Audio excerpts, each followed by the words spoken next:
34 days. 34 days until the National Football League's draft. How you doing, Big Sills? Appreciate y'all coming aboard. And do me a favor, hit the like button. Super chats all go to the top as always. And boy, again, look, before we start with the saga of the A.J. Brown saga here, how cool is it to go to bars now and see 2A basketball going on? And you got a team like High Point. I'm not even – does anybody know where High Point is from? Like, what city is High Point? They knocked off Wisconsin yesterday. Where is High Point University? Like, I've never heard of it. That is one of the coolest things about the NCAA tournament is that you get schools like that. VCU ends up beating North Carolina in overtime. Where is High Point? What state is High Point in? I have no idea. And again, I mean, this is what makes that thing great. Okay? Look at this. Oh, no. Have we started? What? We have concepts of a trade. Hold on here, my friends. Let me get to Adam Schefter here. Adam Schefter. What are you saying there? I'm looking here. Where'd you get this concepts of a trade? Where is this concepts of a trade? Where are you getting that from? There you go. I fake quoted him, Sills, but he had a tweet about AJ. All right. Hey, by the way, let's put this out there, my friend. M. Reyes. I've been telling you this for over 3 months. It's New England, and he's going to New England. This guy's going to New England. New England wants to only give a 2 and a 3, and the Eagles want a 1 and a 2. Who's going to blink? I think it's going to be New England. Okay? Adam Schefter, while speaking at a business conference at Penn State, was asked the status of AJ. He said AJ is soon to be traded within the next 2 weeks. He just couldn't reveal. I've already revealed it. Dude, are you crazy? He said it's 60-40, and he's waiting on his source. I talked to one of the executives in New England all day long. Big Sills right again. No way. He can't be right about him going to New England. I've not deviated, and I will not. It's New England, and it's going to be a 1 and a 3. They're going to compromise. Instead of a 1 and a 2, it's going to be a 1 and a 3, and you're going to get that, and you're going to get the 1, I think, in 2027. And you'll get the 3 this year. They're just working the parameters out of when these draft picks are going to be. Is it? That's a great topic. M. Reyes, you start the show off. Is it better for the Philadelphia Eagles to have a first-round pick in 26 or a first-round pick in 27? What helps your team? Okay? Bro, always looking credit? Hey, guy, I've been saying it for 3 months. A.J. Brown to New England. I quoted an executive. What do you mean credit? Yeah, I know. No. You mean other people take credit for the shit we say here. You got that wrong, Junior. This guy said, hey, guys, straighten this guy out and tell him what we've been saying for 3 months here. 3 months. Straighten that asshole out. Forget fucking A.J. Brown. Eagles drama. Chuck Norris passed away. Texas Ranger, baby. How you doing? Walker, Texas Ranger. I'm with you, man. I love that show. I do. I love that show.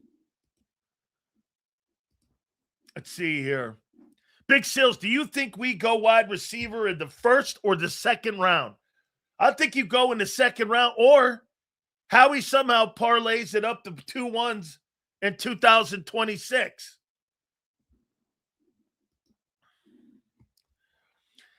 27, so we can move up for a quarterback after the excuses for Hurts runs out after a horrible season without multiple top wideouts. I can't wait to see that too. Steele's been screaming AJ to New England since day one, baby. That's right, Junior. You in the wrong show. You must be listening to Bill Cunnilingus on that Nothing 97.5. By the way, he was better on JAKIB. Happy doom 4 hours, you tell him, Sills. We suck. We are not that good. AJ hates us. Doesn't that make you smile? No, because I'm indifferent to it, dude. I don't hate your fucking team. I could give a shit about your team. I told you, I like your fan base. And anybody who comes into Philadelphia and tells you, or into that fan base, and parachutes in and says they're Eagle fans, they're bullshit artists. We are not bullshit artists. Okay? That's M. Reyes. He's a bullshit artist. We don't do that. That ain't happening. Lane Johnson said, Mannion reminds me of Steichen. Mannion don't even have a playbook yet, guy. How could he remind you? AJ loves this show. You're damn right he does, man. You're absolutely right. I love the show. Everybody get mad at Big Sills. What are you getting mad at me for, man? Hurts is in Cali training with Tom House. Brady. Hurts has his best statistical season after he trained with him. AJ might have fucked up. Highly doubtful, kid. Oh, we're going to get to all that. Sills creates suicide watches. What? Give me 27. I want to see how the quarterback plays in the new offense. I want to see this new coaching staff work. The result of this year will determine the next draft. I actually love that, Mikey. I think that's a great take. Emwa creates suicide watches? Me? And by the way, Big Z at 3:30. 4:30, we'll have our friend Mike North, one of the legend. We've had some legendary sports talkers on, and they all come here. And we appreciate that. And we will have, of course, the legendary Phil Godfather, especially with the tournament going on. Seals, you brought up the Rams spreading injury rumors on AJ. Do you think Howie claiming Will Lampkin off IR list and final cuts had something to do with it? It's alleged, an unwritten rule. Absolutely, man. You don't talk shit like that. Damaged goods. Look at M. Reyes actually hitting on some cylinders today. Give me 26 first, and let's trade up into the top 10 for an O-line or edge.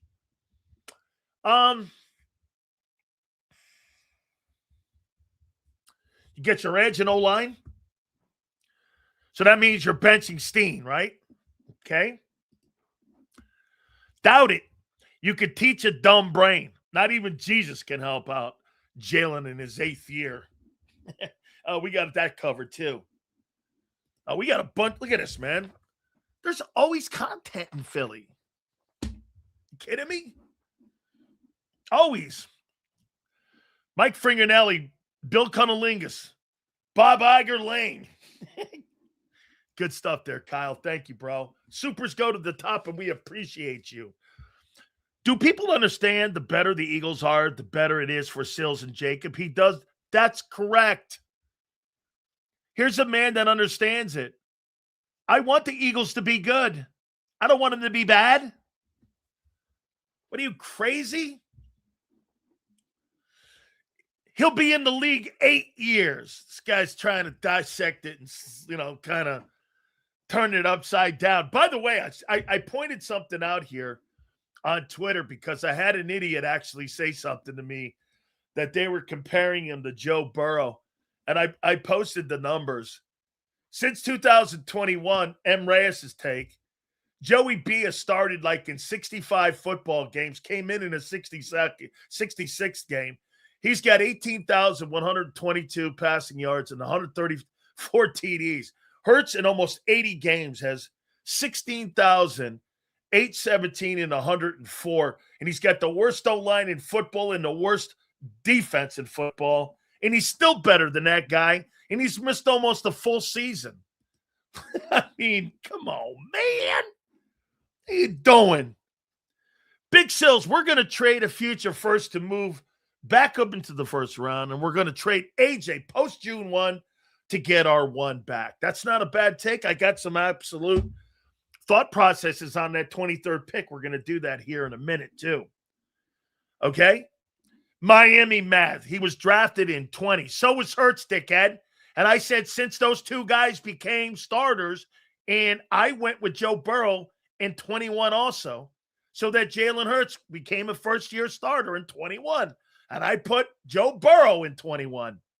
No shit, Dick. Thank you very much, I guess. Holy cow. Big Sills.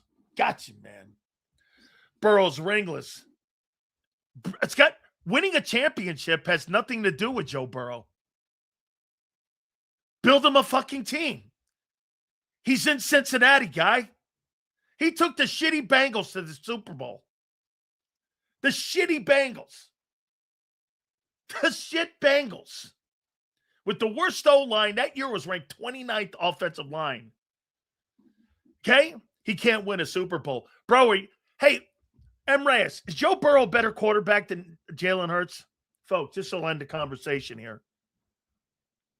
Is Joe Burrow a better quarterback? All around. Yes or no?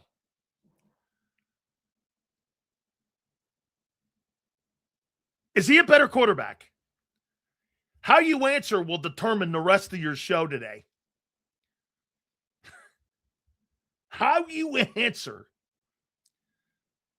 Do you think he's a better quarterback, Jalen Hurts, than Joe Burrow? Now, no. I asked you if he was a better quarterback. I don't give a shit about the athlete. I'm asking you a better quarterback. Better athlete? Justin Fields is a better athlete than Jalen Hurts.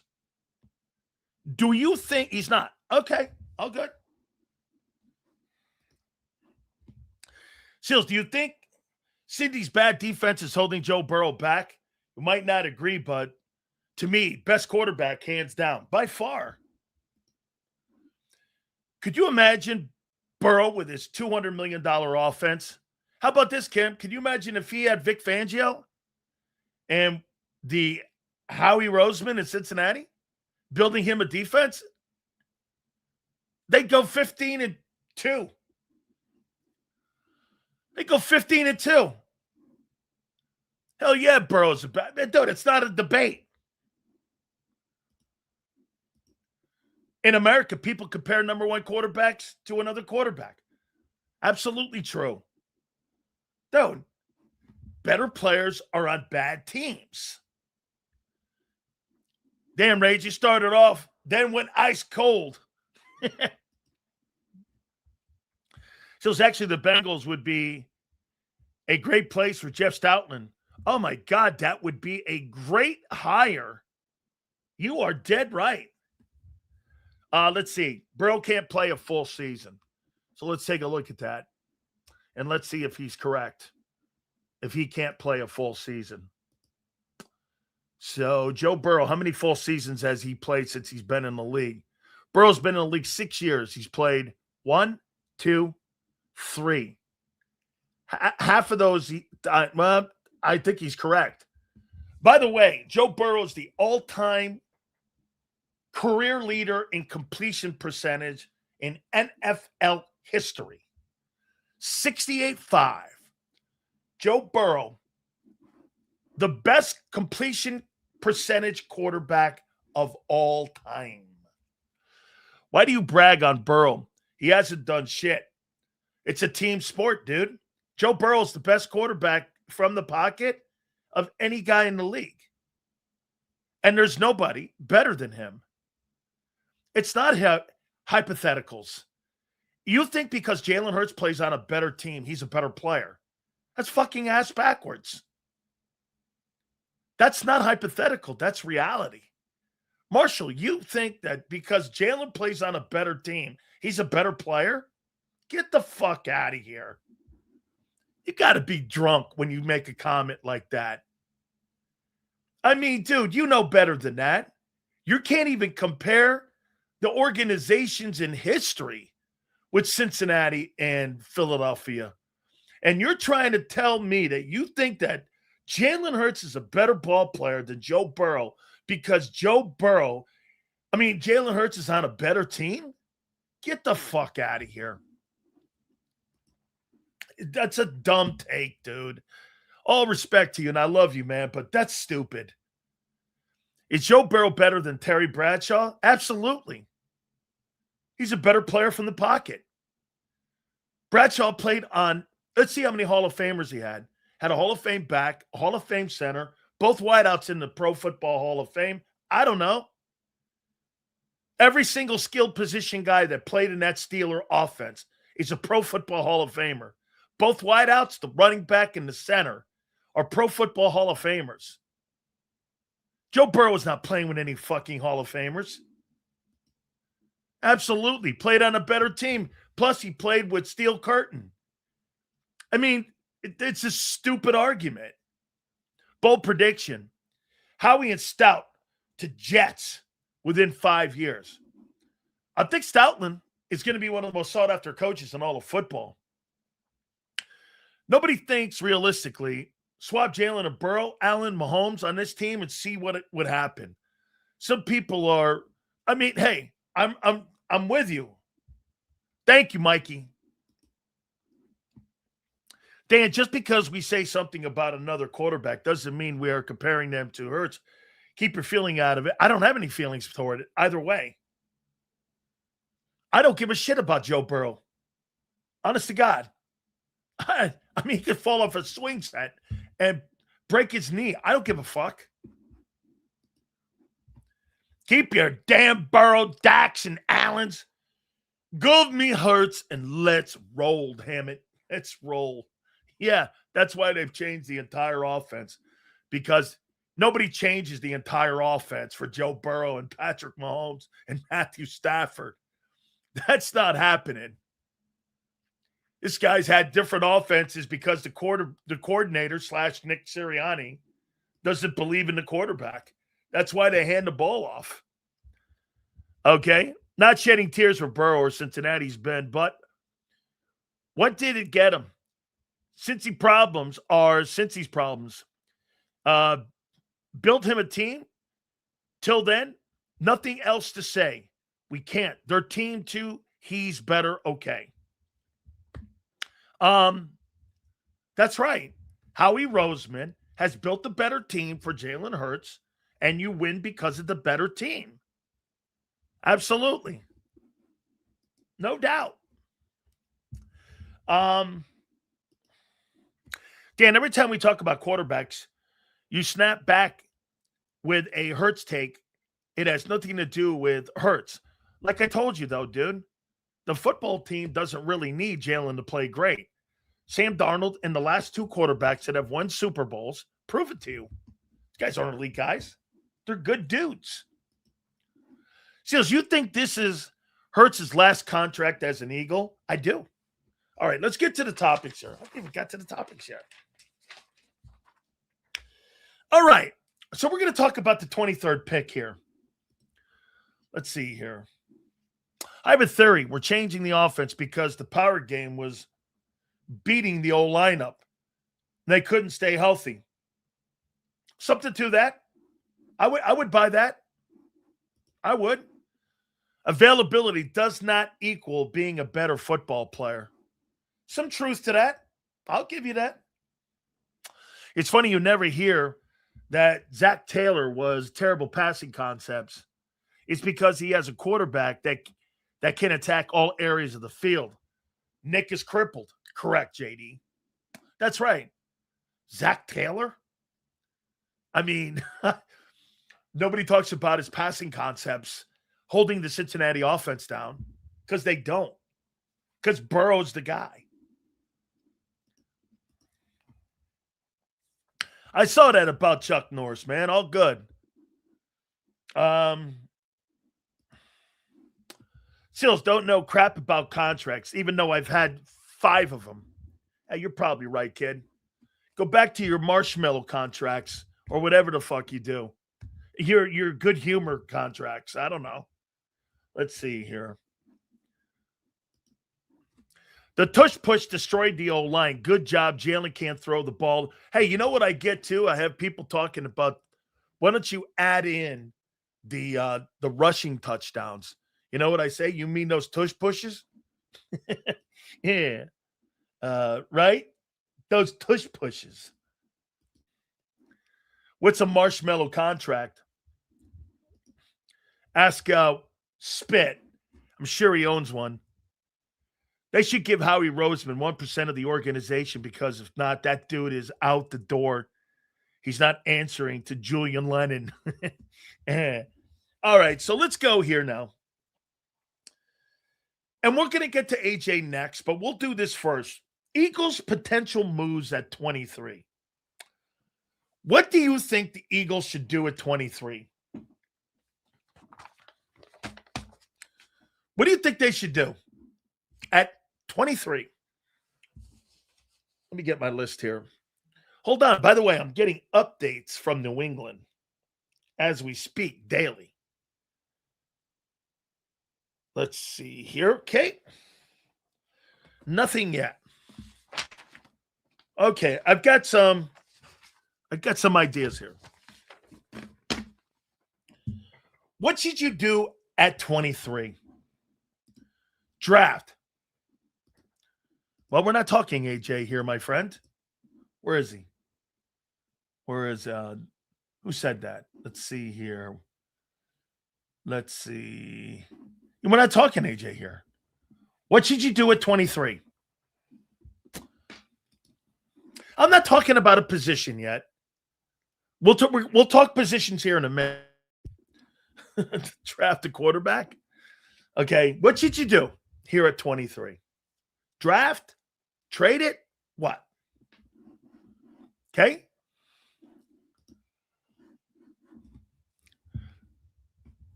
Sills, it all depends on the board. If everyone they love is gone, move down. If someone starts to drop, trade up.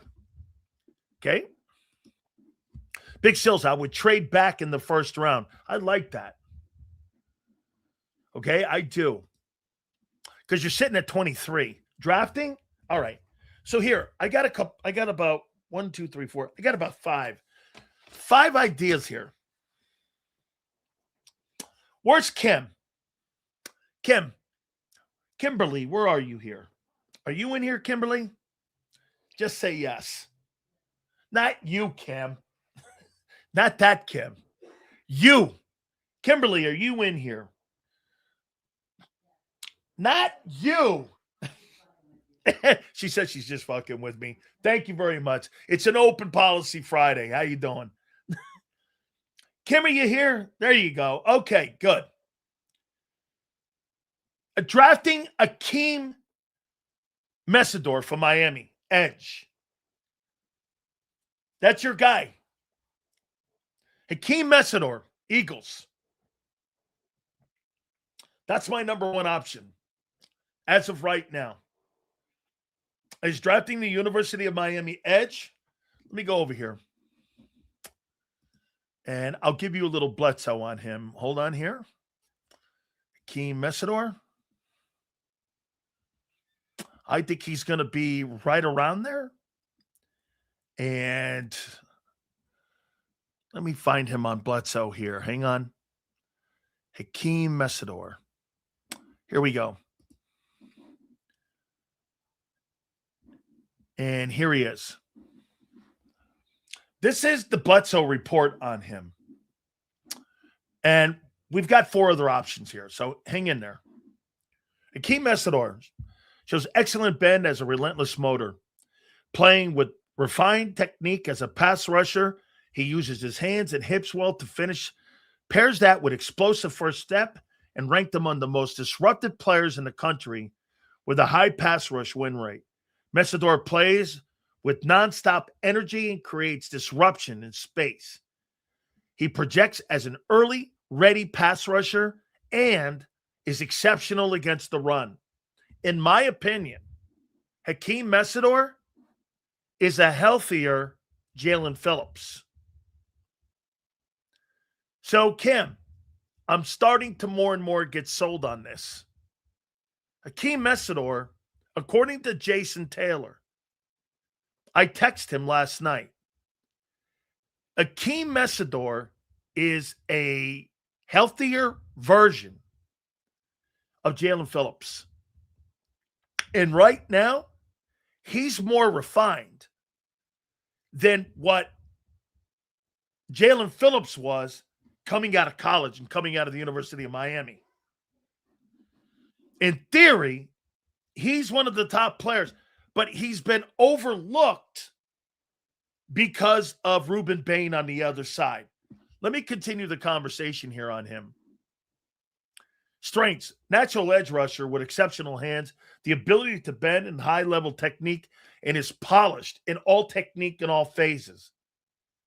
Versatile to kick inside on passing downs, armed with a deep pass rush toolbox. And he was taught that by Jason Taylor. I think he fits perfect. He plays the run exceptionally. He plays the pass exceptional. He's got an array of pass rush techniques. He's already schooled with technique right now. And here, this is Bledsoe, and I got a couple things that Jason said about him. Excellent change of direction, lateral movement on stunts and games with the ability to counter effectively. Now, here's the thing that I think he has to do best. He's 6'3", 259. I'd like that to be about 6'4", 265. Okay? I'd like that to be around that room. 6'3", like, he's bigger than Nolan Smith, but I'd like to have had that number up near 260 and 265. But you can grow into that. Okay? That's correct. I see some people putting in here, he is born in Canada. Yes. So I think you could probably put, another 15 pounds on the kid, and you could get him right around almost 270 at 6'3". Okay? I mean, so a little bit on the short side. Size and strength are not ideal for traditional edge. And, okay, now here's the other thing, and here's the other negative. He's 25 years old. Okay? He's 25. So think about it. In 3 years, he's 28. Are you going to take him? Okay? I mean, be 28 in 3 years. So by the time his first contract comes up, the guy will be 28 years old. Okay? I mean, might be a little bit too old and a little bit too small. So I'm just busting your stones right here. How you doing? But where's your GM credentials? I doubt you have ever done it, but you criticize others who have never done it, like our new coaches. All love, my friend. This is what I do for a living, dude. You ever hear of Sports Talk Radio? Just keeping score too, but thank you very much. And all good. This is what we do. At least I've played. At least I've been offered jobs to be in the scouting department. Instead of just a dude that talks about it, at least I've done it. He would be 30. No, he would be 30, not 28. Well, he's 25. I said in 3 years. He'd be 28. 26, 27, 28. That's 3 years. He's 25 right now.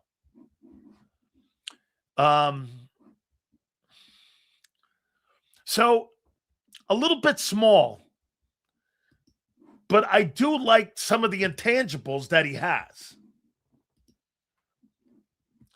Seals, edge is important, but the O-line is a priority. We have kids as backups. How does Bledsoe say Williams, Hinton, Lampkin, and Kendall fit in an outside zone scheme? Who doesn't fit? Actually, I don't think Landon Dickerson fits. I don't think Landon fits. I don't believe he can get, on the 5th-year option. Okay, Jersey, I got it. On the 5th-year option, I got it, what you're saying, Kim. You had the 5th-year option. Okay. They put the 5th year, he's starting. I got it. You're right. You're right, Kim. At the end of his first contract, he would be 30. Correct. You're right. I know where you're going now. Sills is a tough critic. Why not chase greatness? Expect that out of your team. You're covering. Correct. I'm looking for you guys to be great, not the Jets. Okay? Right? I got you. Thank you, Jersey. His floor is good, but how much more growth does he have? That's the key, Twiz. Okay? That's the key. No, you're not what, douchebag? Anything you say I haven't, I have. Edge, safety, wide receiver should be a priority. Only take O-line of Steen's replacement. I'm not looking for Steen's replacement. I'm looking for Lane's replacement. You've replaced that SS, that right guard, in the last 5 years, 4 years in a row. Okay? I have no faith to use high picks on O-line with Joe Douglas. I don't think Joe Douglas is that bad a talent evaluator. Hey, and Chris Cooper making a call over Stoutland, yeah, I would have a problem with that. Okay, yes. All right. I know, man. M. Reyes is relentless in his stupidity. I give him that too. I'm with you. The guy's the dumbest fucking rock in the box. And you know what? I give him credit. He keeps swinging, doesn't he? He's like the Jets. They keep swinging. Okay? You don't want greatness for the Eagles. You want drama in Twitter broom closets. I don't have to hope for it. You give it. This guy thinks I hope for it. You give it every fucking day. The Eagles give it every day. It's built in. It's absolutely built in. I don't have to hope for it. If Lane gets hurt again, unless those 7th rounders we drafted are good, we're screwed. What if Lane plays 2 more years? He ain't playing 2 more years. If he plays 2 more years, you should hope he plays 2 more years. By the way, I'm waiting for a little bit more information today. Good deal. Good deal. All right. There is a verbal deal in place in New England with the Eagles for A.J. Brown. I don't know when yet. He won't tell me. All Howie has to do, flip the switch. There's a deal in place. I will officially on this program tell you that New England has a deal in place with the Eagles, and it's up to Howie Roseman to flip the switch.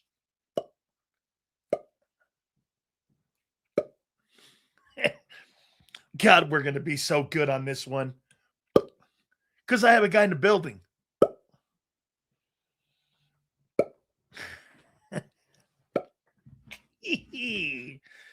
Woo, baby. I got another guy, too, that's in another building. Hang on here. So wait a minute. Hold on here. Okay. Hold on here. So let me go here and let me respond. Let me show you something cool too. Okay. So let me go here. Alonzo.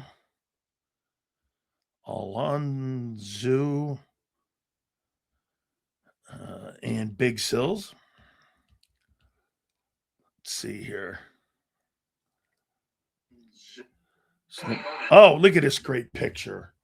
Look at these two guys back in the day, Alonzo Highsmith and Big Sills. How great of teammates we were back. Look what it says. Look what was the headline on that? UM's 86 team has a pro look to it. There was like 60 pros on that team. How you doing? Look at me and Alonzo there. You know, I've known Alonzo since 1984. How many years is that, Sue? Who was the senior vice president of the New England Patriots? So let me see here. 1984 minus 2026. I've known him 42 years. We've been friends 42 years. Whew. Wow. Wow. 42, 43 years. How you doing? You fucking believe that? Says Jalen is fucked. The head coach can't teach him anything. And you get the new offensive coordinator every year. Says you getting Merrill on anytime soon? No, they barred him from coming on the program. He can't come on the show anymore. They told him WIP said he can't come on. They barred him because the Eagles called and said, and I still have the text message, and I love Merrill Reese. It is all good, but he's not allowed to come on the program any longer because the Eagles stopped him. Huge. And he was a parade All-American. He was one of the most sought-after high school prospects. He actually, Jimbo, went number 3 in the draft. He's the highest running back ever drafted out of the University of Miami.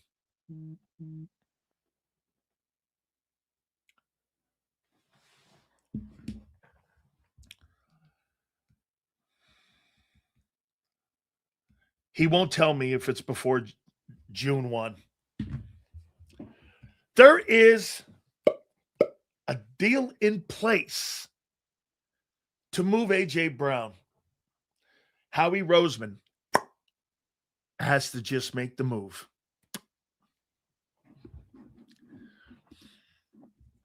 You're getting rid of A.J. Brown. Some of you said it was never happening. It's happening. It's happening. And once again, we'll be right. And we'll pick the team. And we'll give you the exact draft picks that you're getting back. And we will be right on the screws. How you doing? It's funny, no team with elite quarterbacks in history have ever complained about bad passing concepts. Anytime you hear that, it's always with mediocre quarterbacks. So AJ was on dudes with Gronk and Edelman. Did Lang have to approve that? No. AJ just had to behave. Hollywood Jackson is your replacement for A.J. Brown. Here's your receiving core going into this year. Devontae Smith, Hollywood Jackson, and Darius Cooper. Oh, man. Last time I saw Mr. Reese in person was 76 in an elevator in the vet with Dad Charlie Swift and Mr. Toes and some guy from NFL Films named Steve Sable. Good for you, my friend. Hollywood Jackson, the number 2 wide receiver in Philadelphia. How you doing? I agree, Ty. I hope we get the first round 27 and a second rounder in 26 for AJ. Not hating, relaying. You think it's hating. I'm just relaying. Here's move 2. I got a little bit of an insight here, and you tell me if you'd be up for this. Okay? You tell me if you'd be up for this. Use the 23rd pick, A.J. Brown, to the Baltimore Ravens for the 14th pick and a 2026 5th rounder and a 2027 second rounder. I'll say it again to you. What would you do? Would you do it before the draft to maximize, or is Howie going to look for Band-Aids in free agency, or is there another dynamic? It should be after June 1. I think it's going to be after June 1. I'm going to read it again. Okay? Would you move AJ and the 23rd pick to the Baltimore Ravens for their 14th round pick and a 2026 fifth rounder and a 2027 second rounder? Would you make that move? You would get. Why wouldn't you? You're not. How about this, Ty? Hey, Ty, if you trade A.J. Brown next year, you ain't getting a 1. Not a 30. So get this. Hey, Duel, this will be your last time ever moving A.J. Brown for a 1. Those days are gone. You ain't getting a 1 next year. You ain't getting a 1 next year. Okay? Why? You put Zay Flowers and A.J. Brown in Baltimore and Derrick Henry and Lamar Jackson.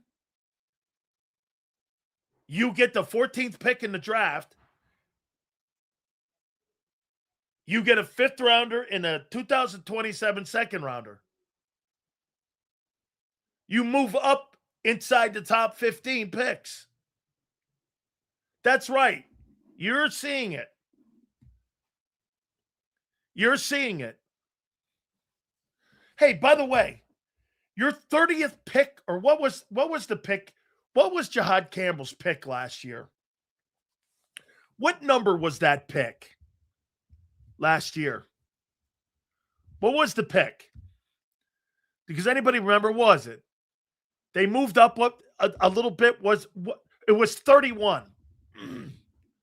So, Jason, 31, and you know what you got from the 31st pick?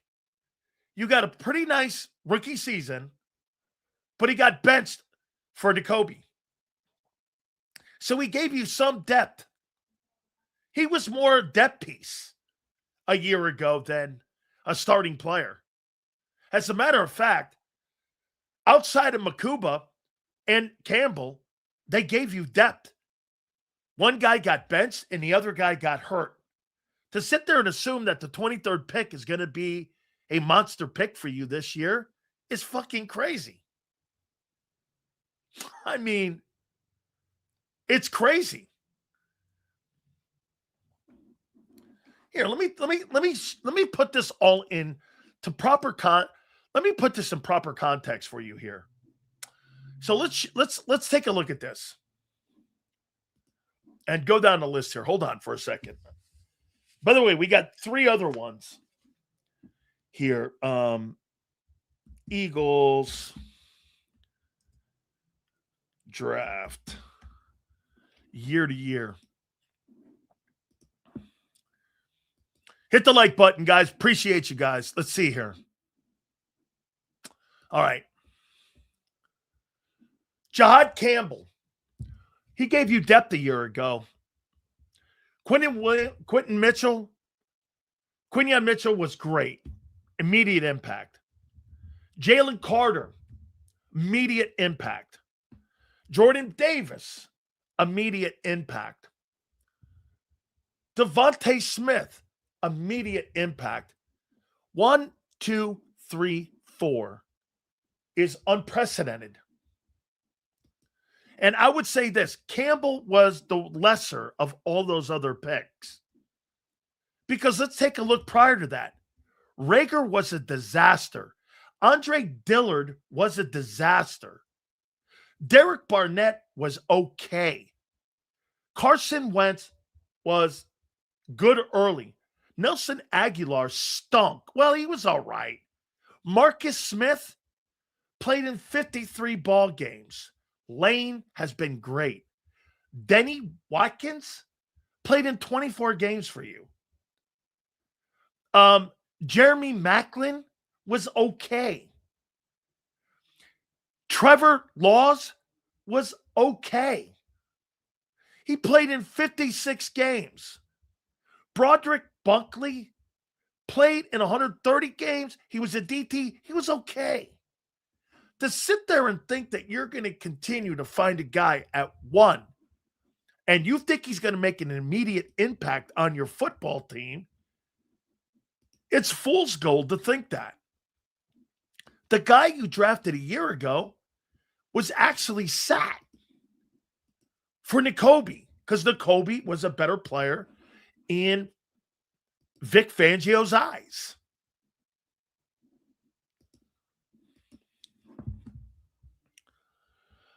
Sills, I don't think they'll trade AJ to any team unless they can also get a player that can. I don't believe they're going to trade for a player. I don't believe that. Sills, if teams are offering deals like that, Pat's instant and automatic then, right? Howie will take the best deal on the table. Here's what I also would say. I think sending him to the AFC is something that they want to have. I would rather send him to the AFC than trade him to some team out west, Seattle, the Rams, the 49ers, or anybody in the north. I might want to trade him to somebody in the south. I mean, you're not trading him to anybody in the east. I would think that's off. So think about it. Where are you going to trade him? To the Lions? The Bears? The Packers? You're going to trade him to Seahawks? Are you going to trade him to what? You're going to trade him to the 49ers? Are you going to trade him to the Rams? Trade him to somebody in the AFC. Seals, we can get a Bledsoe on Malachi Lawrence. Not sure what that means. Somebody's going to come from left field for AJ. Somebody's plotting. It could be a shitty team like the Colts. Colts come in and get AJ Brown. Put that on that football team. I mean, somebody. I think it's somebody in the AFC. All right, here's another one. Pick an OT at 23.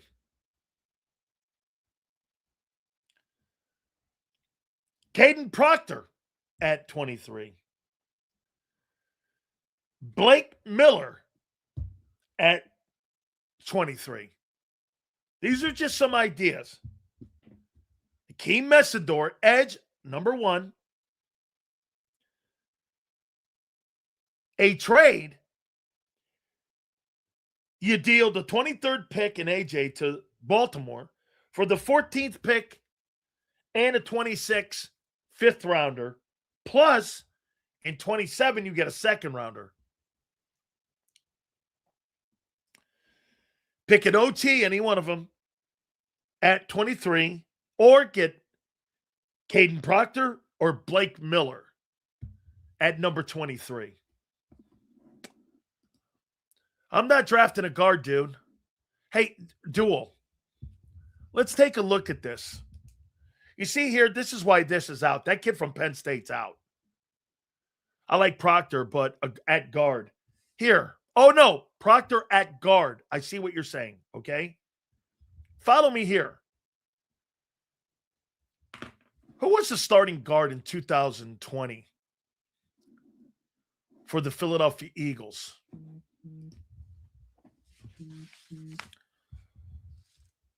Starting lineup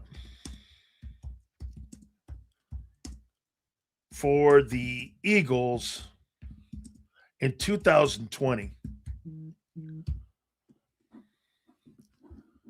Let's see. 2020 starting lineup for the Eagles. Does anybody know who started at guard? Who started at guard? Brandon Brooks.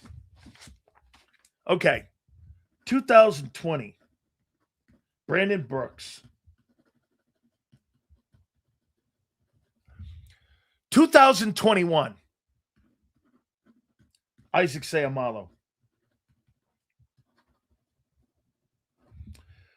2022, it was, I believe, if I'm not mistaken, it was Isaac Seumalo again. Did he start 2 years?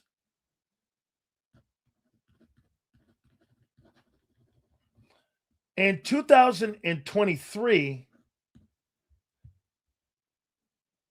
or did Cam start in 22? 2023, Cam Jurgens started. In 2024, it was Mekhi Becton. 2025, it was Steen. Okay? So since 2020, you've had 5 different guards, and only Isaac Seumalo has played 2 years, 21 and 22. The rest of them, since 2020, and under Nick Sirianni, there's only been one guard that's played 2 years, and that's Seumalo. What does this tell you? Howie Roseman doesn't give a shit about the right guard position. That's the interchangeable piece. Why? Well, Mulata makes $25 million. Landon makes $20 million. The center makes $20 million. And the right tackle makes $25 million. You got $100 million and 4 dudes in the O-line.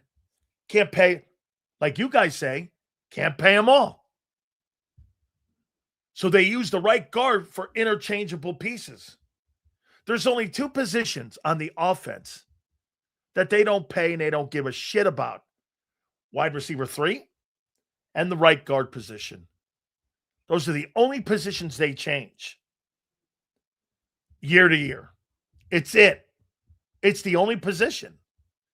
That's where Howie saves his money. With 2 positions. Wide receiver 3 and the right guard. On defense, he saves money everywhere. Everywhere. I mean, right now, the only position. Now, get this. The 2 positions that they've paid have been interior. Zach Bond, $17 million. $26 million. That's $43 million between Bond and Davis. They're going to pick the 5th-year option up. He's still on a rookie deal, so look at the only people you're playing on defense. You're paying $43 million. The rest of those guys are all on rookie contracts. There's nobody making money over there. None. They're rookie guys, and like you got, by the way, stop saying this comment. Well, we got guys to pay in the future. Stop that shit. Last year, you told me you were going to pay Reed Blankenship, and you were going to pay Nolan Smith, and you were going to pay Jalen Carter. None of that has happened. None of that has happened.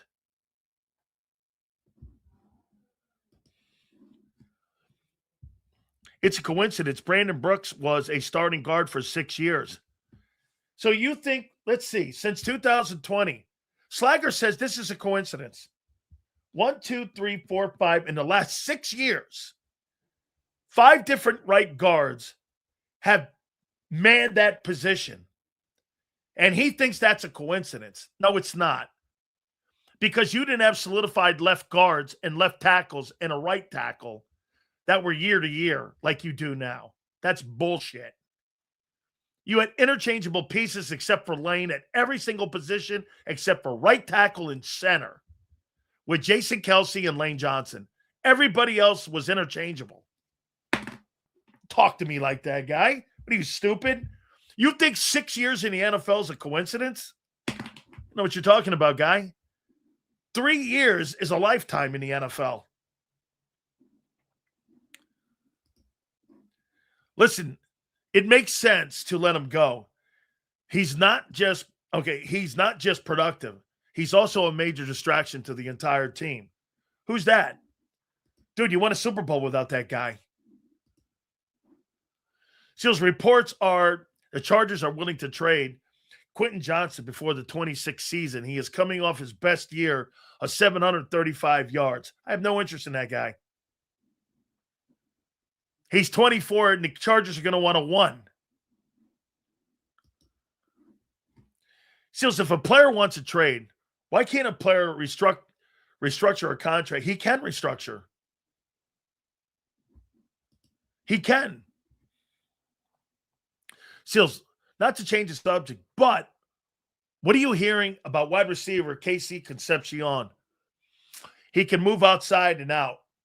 Listen, I think everything to do with wide receiver in the Philadelphia Eagles strategy, I think it has everything to do with what's going to happen with AJ over the next couple weeks here. So I'm not saying screw the future, but we want it now. No, I got it. Howie's trying to keep your Super Bowl window open.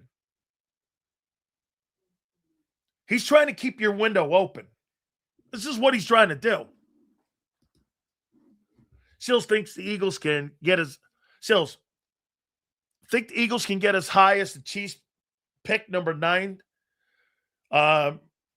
surrounding an AJ trade. I don't think that a team would trade a top 10 pick for AJ. I don't believe that a team would surrender a top 10 pick.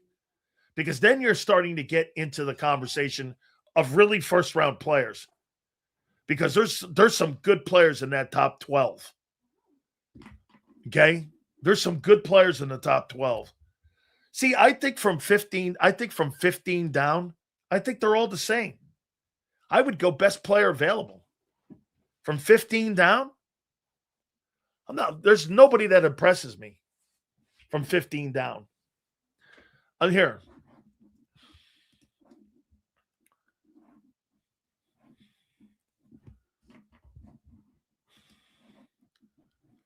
Let's see. From 5th. Listen, Fernando Mendoza doesn't impress me. Bailey does. Tate does. Styles is insane. Caleb Downs is great. Boy, I'll tell you what. If I ever got in a position to get Caleb Downs on the other side of Q, and I got Woolen as my third corner, man, that'd be a dream come true. But that's wishful thinking.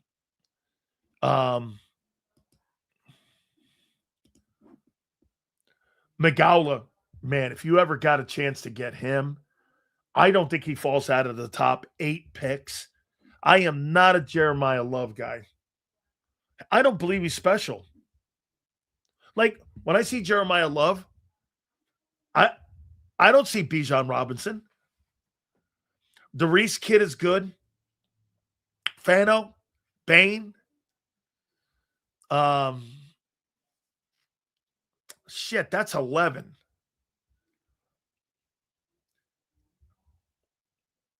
Yeah, I after 11, I'll go after 13.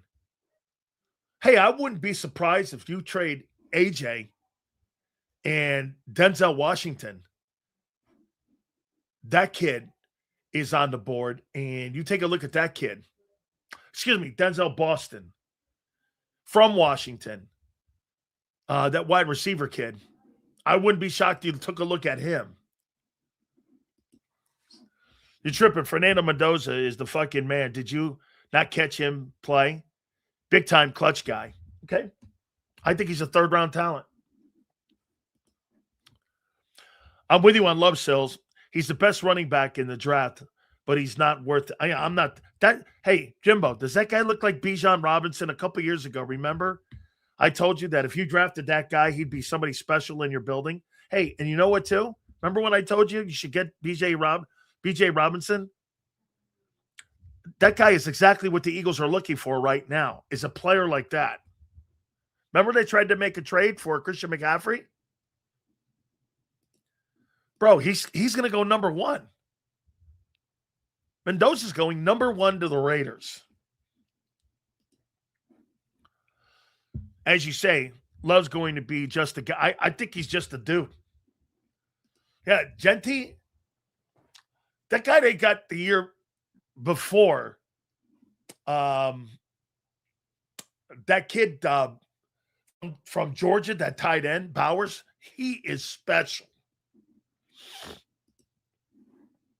Sills, how do you like Dylan?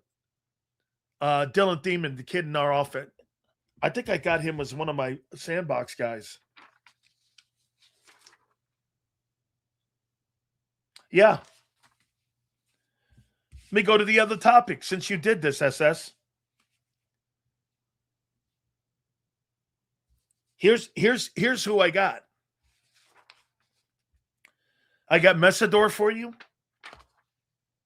I got Caleb Lomu, offensive tackle, Utah. I've got Caden Proctor. I got the wide receiver Lemon from USC. And I got this Thiemann from Oregon, the safety. I don't know if they would draft a safety in the first round, but they've changed things up. They drafted a linebacker in the first round. Would they change it up and draft a safety in the first round? Can you imagine if you did this? You would have a first-round pick at corner. You'd have a first-round safety. You would have what should have been a first-round slot corner, but because he was white, he went in the second round. And you would have a kid with great talent over on that corner. I'll tell you what, you get that kid from Oregon, you're shaping up to have as good of a secondary as you've ever had. Maybe back to the Brian Dawkins days when you had Lito Shepherd back there. I mean, that would look like a pretty good unit back there. Too bad you couldn't keep Blankenship. Okay, so, I mean, that looks pretty good back there in that secondary. Q, the kid from Oregon, Thiemann, Cooper DeJean in the slot, and Woolen out wide. That's a pretty good group. If the kid pans out now.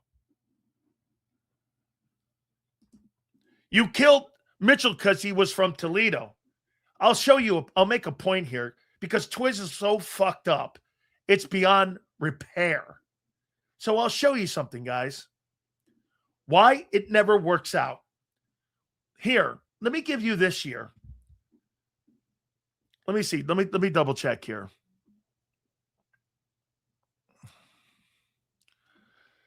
Okay. Let me give you let me go down here. Okay. Here's a projected draft that's coming up. Indiana, Ohio State, Texas Tech, Ohio State, Notre Dame, Georgia, Miami, Ohio State, Miami, Ohio State, LSU, Tennessee, Oregon, Penn State, Auburn, Utah, Clemson, Oregon, USC, Georgia, Ohio State, Alabama, Arizona State, Indiana, Clemson, Utah, Arizona State, Clemson, Texas A&M, Missouri, Miami, and Tennessee. What do those things all have in common? Not one non-Power 5 fucking kid on that list is projected to go in the first round this year. The chances in today's college football of a kid being at a smaller school, why? Because they cherry-pick those kids off of those smaller programs like you saw Cignetti do, bringing them to Indiana. Those guys don't stay at smaller schools any longer. Okay, wait a minute. No, that's not the case. Here, this was just this year's draft. Here was last year's draft. And let's take a look at that exercise again on the 2024 fucking draft for Twizwa here to prove a point. So I just showed you 32 picks. Not one was Power 5. So let's take a look at the 2024 draft. 2024 NFL draft. And I won't do it after that because it's ridiculous too. So here's the 2024 NFL draft, okay? Caleb Williams, Ohio State. No, excuse me. This is 2024. Caleb Williams, USC. Jaden Daniels, LSU. Drake May, North Carolina, Ohio State, Notre Dame, LSU, Alabama, Washington, Michigan, Penn State, Oregon, Georgia, Oregon State, UCLA, Texas, Alabama, Georgia, Florida State, Washington, Penn State, LSU, Alabama, Arizona, Duke, Missouri, Texas, Oklahoma, Clemson, Florida, and South Carolina. Excuse me, that was the 25 draft. So in the last 64 picks, that one Power 5 guy went. And what are you saying, Twiz? You think people take Power 5 guys, non-Power 5 guys now? Years ago, that existed. Like 6 years ago, that existed. Okay? That existed 6 years ago. No more. That doesn't happen now. It's funny. That's what I told Sills before we drafted Q. If he's good, that doesn't work anymore. Nobody gets drafted from non-Power 5 guys. I just gave you 64 fucking picks, and you still believe that? Holy shit, are you dumb? No, I'm saying evaluate the player, not the school. Okay, so wait a minute. Today's college football, if you're a great player at a smaller school, are you staying there? Or are you taking the nil money at Texas? How come you can't see this? You are dumb. So wait a minute. If you're a good player and you're getting recruited to leave that school and go to Indiana and make more nil money, you're staying at fucking James Madison? You're missing it, Prince. Good players don't stay in small schools anymore. They get the best coaching, the best facilities, and they make $1 million now. Nobody stays at small schools. Nobody stays there. If you're good. I just gave you 64 picks in the last 2 years. Nobody's taken from a non-Power 5. Okay?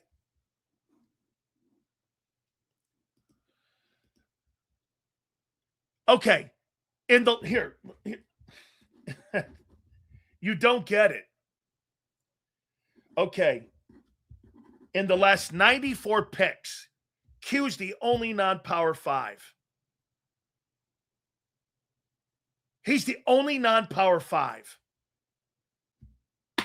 to go in the first round in the last 94 picks. Do you understand that? One guy in 94. Why is that important? This is what, get this. This is what people like Twiz don't get. When you're drafting, you are drafting conference, schedule. So let me get this right. According to Twiz, a guy at North Dakota State, he would look at that guy and take a gamble because he played against nobody and played against nobody and had nobodies on his team. And if he saw him at the combines, he would draft him in the first round. Is that what you're saying? Or are you trying to eliminate failure? Who's he play against? He's in the SEC or Big Ten. That's a plus. They get the best coaching. They have the best facilities. He's making money. He understands how to be a pro already because he's already in the nil system. Get this. This just shows you what a fucking idiot he is. Everyone in the draft's a gamble. What the fuck are you talking about? That's exactly what I'm talking about. You're trying to eliminate the gamble by drafting a guy who plays against nobodies. That's exactly what I'm talking about, asshat. I mean, that's exactly what I'm talking about. I'm eliminating and trying to eliminate failure by drafting.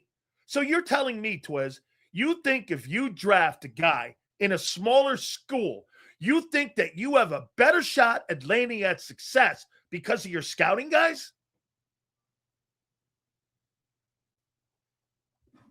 Has no idea how the draft works today. Like, let me ask you guys something. Would anybody draft a quarterback out of Ohio State or SC? Would you? Would you draft a quarterback out of Ohio State or USC? And how many years ago was that? 19? Nil wasn't in place in 19. Nil was not a factor in 19. Okay? In the 160 years, there's only been one quarterback that's been decent, and it's Stroud. They don't recruit quarterbacks. Even when they had Burrow, they couldn't get it right. They had Burrow in the room, and they still couldn't get it right. You know why? They believe in Howie's philosophy. They'd rather build a roster, and if the quarterback is okay, the quarterback is okay. I mean, Sil's great take. Back in the 70s, HBCU kids were targeted. Dude, HBCU back in the day when Al Davis was going in there and getting all those HBCU kids, absolutely. The Jackie Slaters, the Art Shells, the Gene Upshaws, all the great players that they've ever had in that organization. Many of them are HBCU. I mean, all of them. North Texas, Joe Green. Look at some of the great players. Dave Dorson.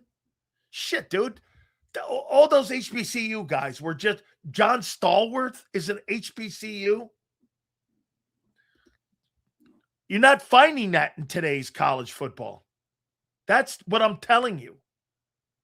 The NFL, those schools... The Tulsas of the world, the Memphises, you don't see anybody getting recruited out of those places anymore because those kids leave and go to LSU. Or they'll leave and go to Tennessee. It's not Wilbert Montgomery. Finding guys. Now, look, you'll find guys like this in later rounds, not in the first round. Nobody drafts a first-round guy out of, like, non-Power 5 anymore. They just don't. Hey, back in the day, yes. Shit, back in the day, 3 years ago, you could still recruit and look at non-Power 5. She goes, what are you looking for when you evaluate a quarterback in college? Can he process? Can he read a defense? And is he smart? I could teach him the rest of that bullshit. I don't give a shit if he runs a 4.5. I don't give a shit if he can squat or bench. I don't care about that. Can he process? Can he read defenses? And is he smart? Those three intangibles at that position matter more than 40-yard dashes or vertical jumps or cone drills. I don't give a shit if my quarterback can't run a cone drill. Cone drills for a quarterback? Why do you even run that?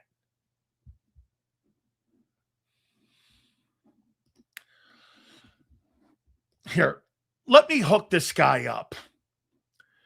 Okay? He was recruited by 3 SEC schools.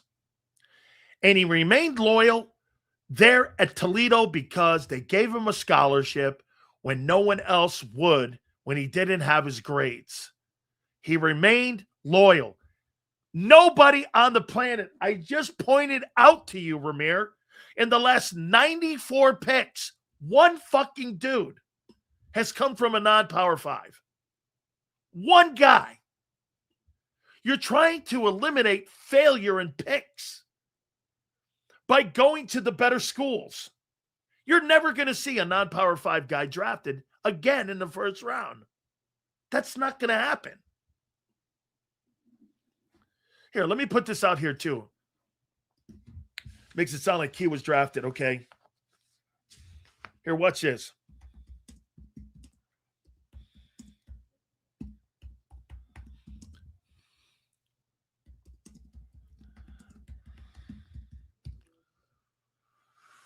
So in 2000, what year was Q drafted?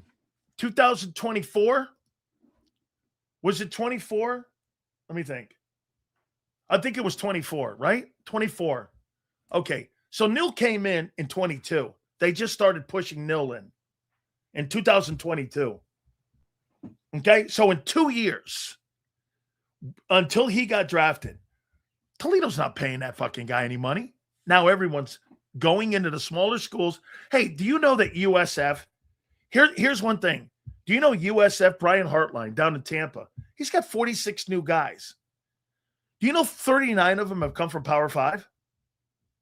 39 of the 41 guys that he brought in through the transfer portal are from Power 5 schools. Anything to that?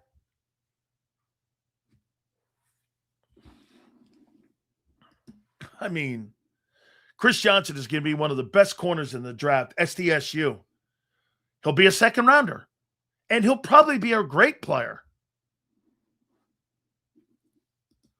San Diego State's not a Power 5. That's why he'll go in the second round.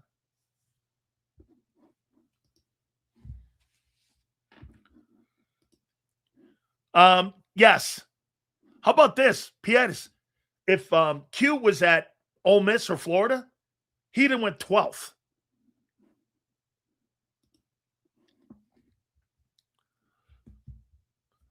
I guess we probably should stretch Terrell Owens off the board.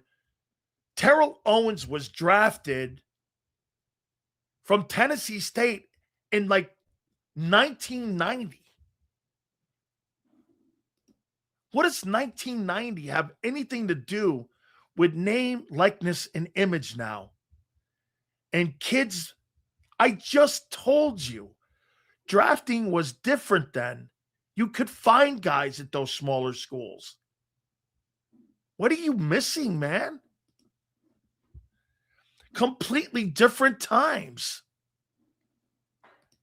Many of those really great players, okay? Many of those great players, they get recruited now by the Power 5. Hey, kid sitting at San Diego State, or a kid sitting at San Jose State, or a kid sitting at Temple.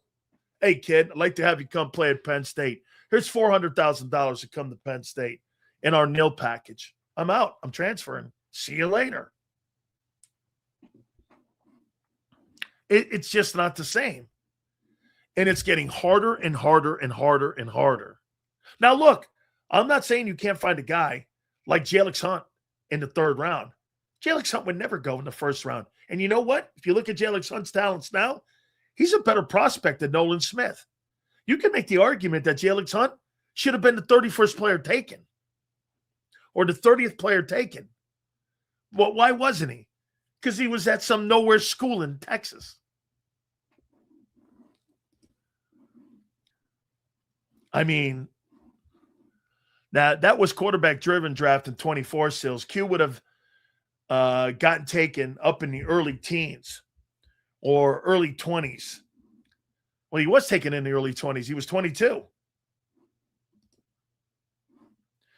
Dan, Q would have been a top draft pick, a top 12 pick, if the first 17 picks weren't all offensive players. Oh, that's right. You're right. You're right. There was. So you're right, too. Ish, you're right, too, dude. You are. It's exclusive picking from the Power 5 schools in the first round. Why more teams hit on theirs. That is such a great take. You got it. You're right. The third round is the most successful round in pro football history. Not the first round. Do you know that? The third round. Do they even have that if I Google that? Is the third round the most successful round in NFL draft history? Is the third round the most successful round in NFL draft history.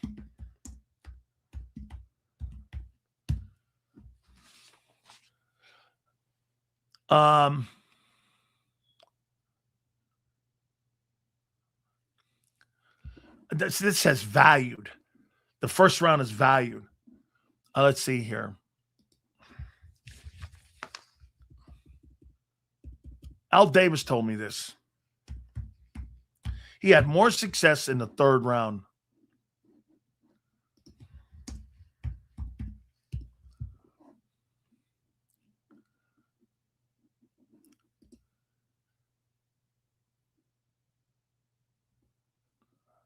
Third round. Okay, here's the stat. First round, finding starters. This is since 2015. I'm looking at the old school numbers. This is since 2015. Okay, the third round has a 27% success rate right now of success. Okay? Different times. You're right. Since 2015. Since 2015, right.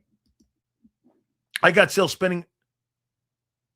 How do you have me spinning in circles when I just fucking showed you 94? Bro, you're a fucking tool. Yeah, I mean, really, it's beyond. I'm not even going down there with you, man. Sills, your argument is hit or miss, bro. It's not hit or miss. I didn't say that the kids were not going to be failures or successes. I'm telling you what teams are drafting. Get this. So, Twiz, do you deny that in the last 3 years, out of 95 picks, one guy's been taken that was not Power 5? What's that tell you?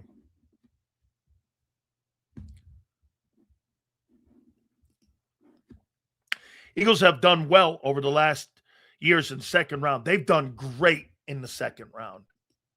They absolutely have. All right. So Big Z's going to join us in a couple minutes here. I got a topic here for you. Actually, I heard Zander today and John talking about this. So are the best years behind Jalen Hurts?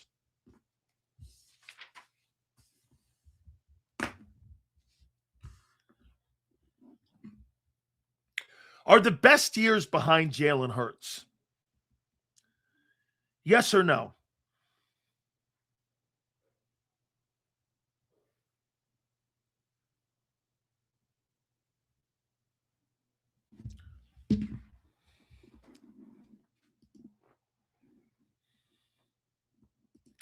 This season will tell.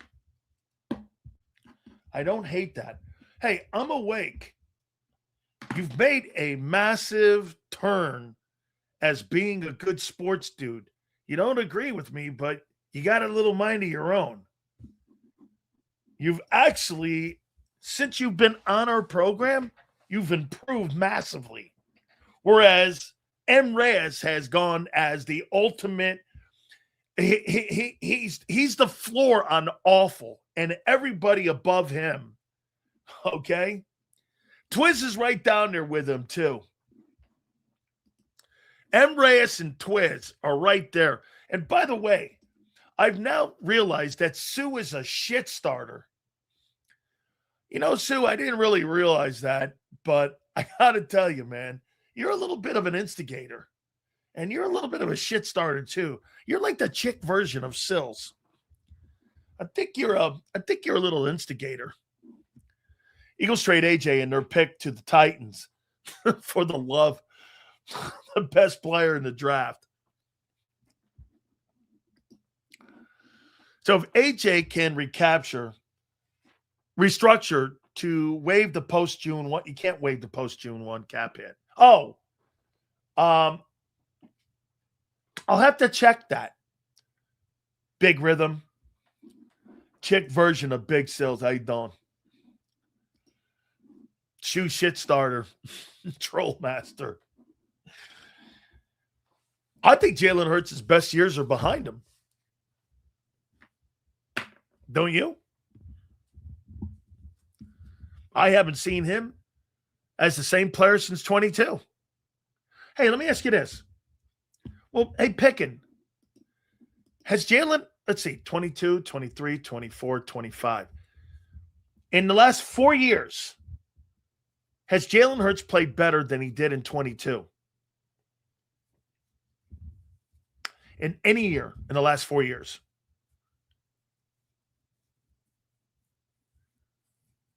In the last 4 years, has Jalen played better than he did in 22? Yes or no?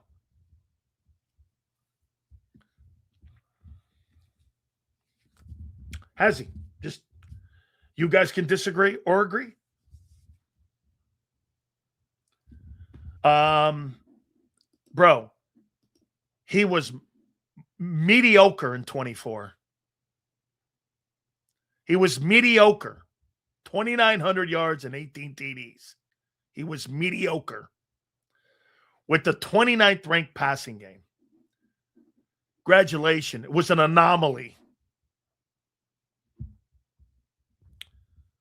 Since 24, or since 22, has Jalen Hurts played better in any year since 22? Yes or no? Has he?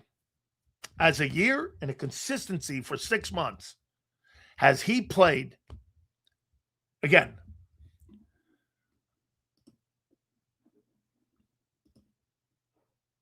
Josh Allen got worse. Josh Allen was the MVP and finished second last year. He's got a 1-2 finish in the MVP voting.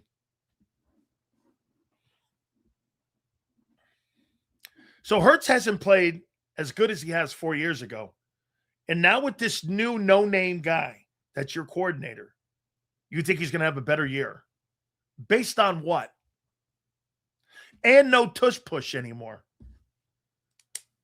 Based on what? The unknown. Okay, fair enough. So the unknown. You're saying that he's going to have a better year this year. Not based on anything, just a hunch. Is that right? It's just a hunch.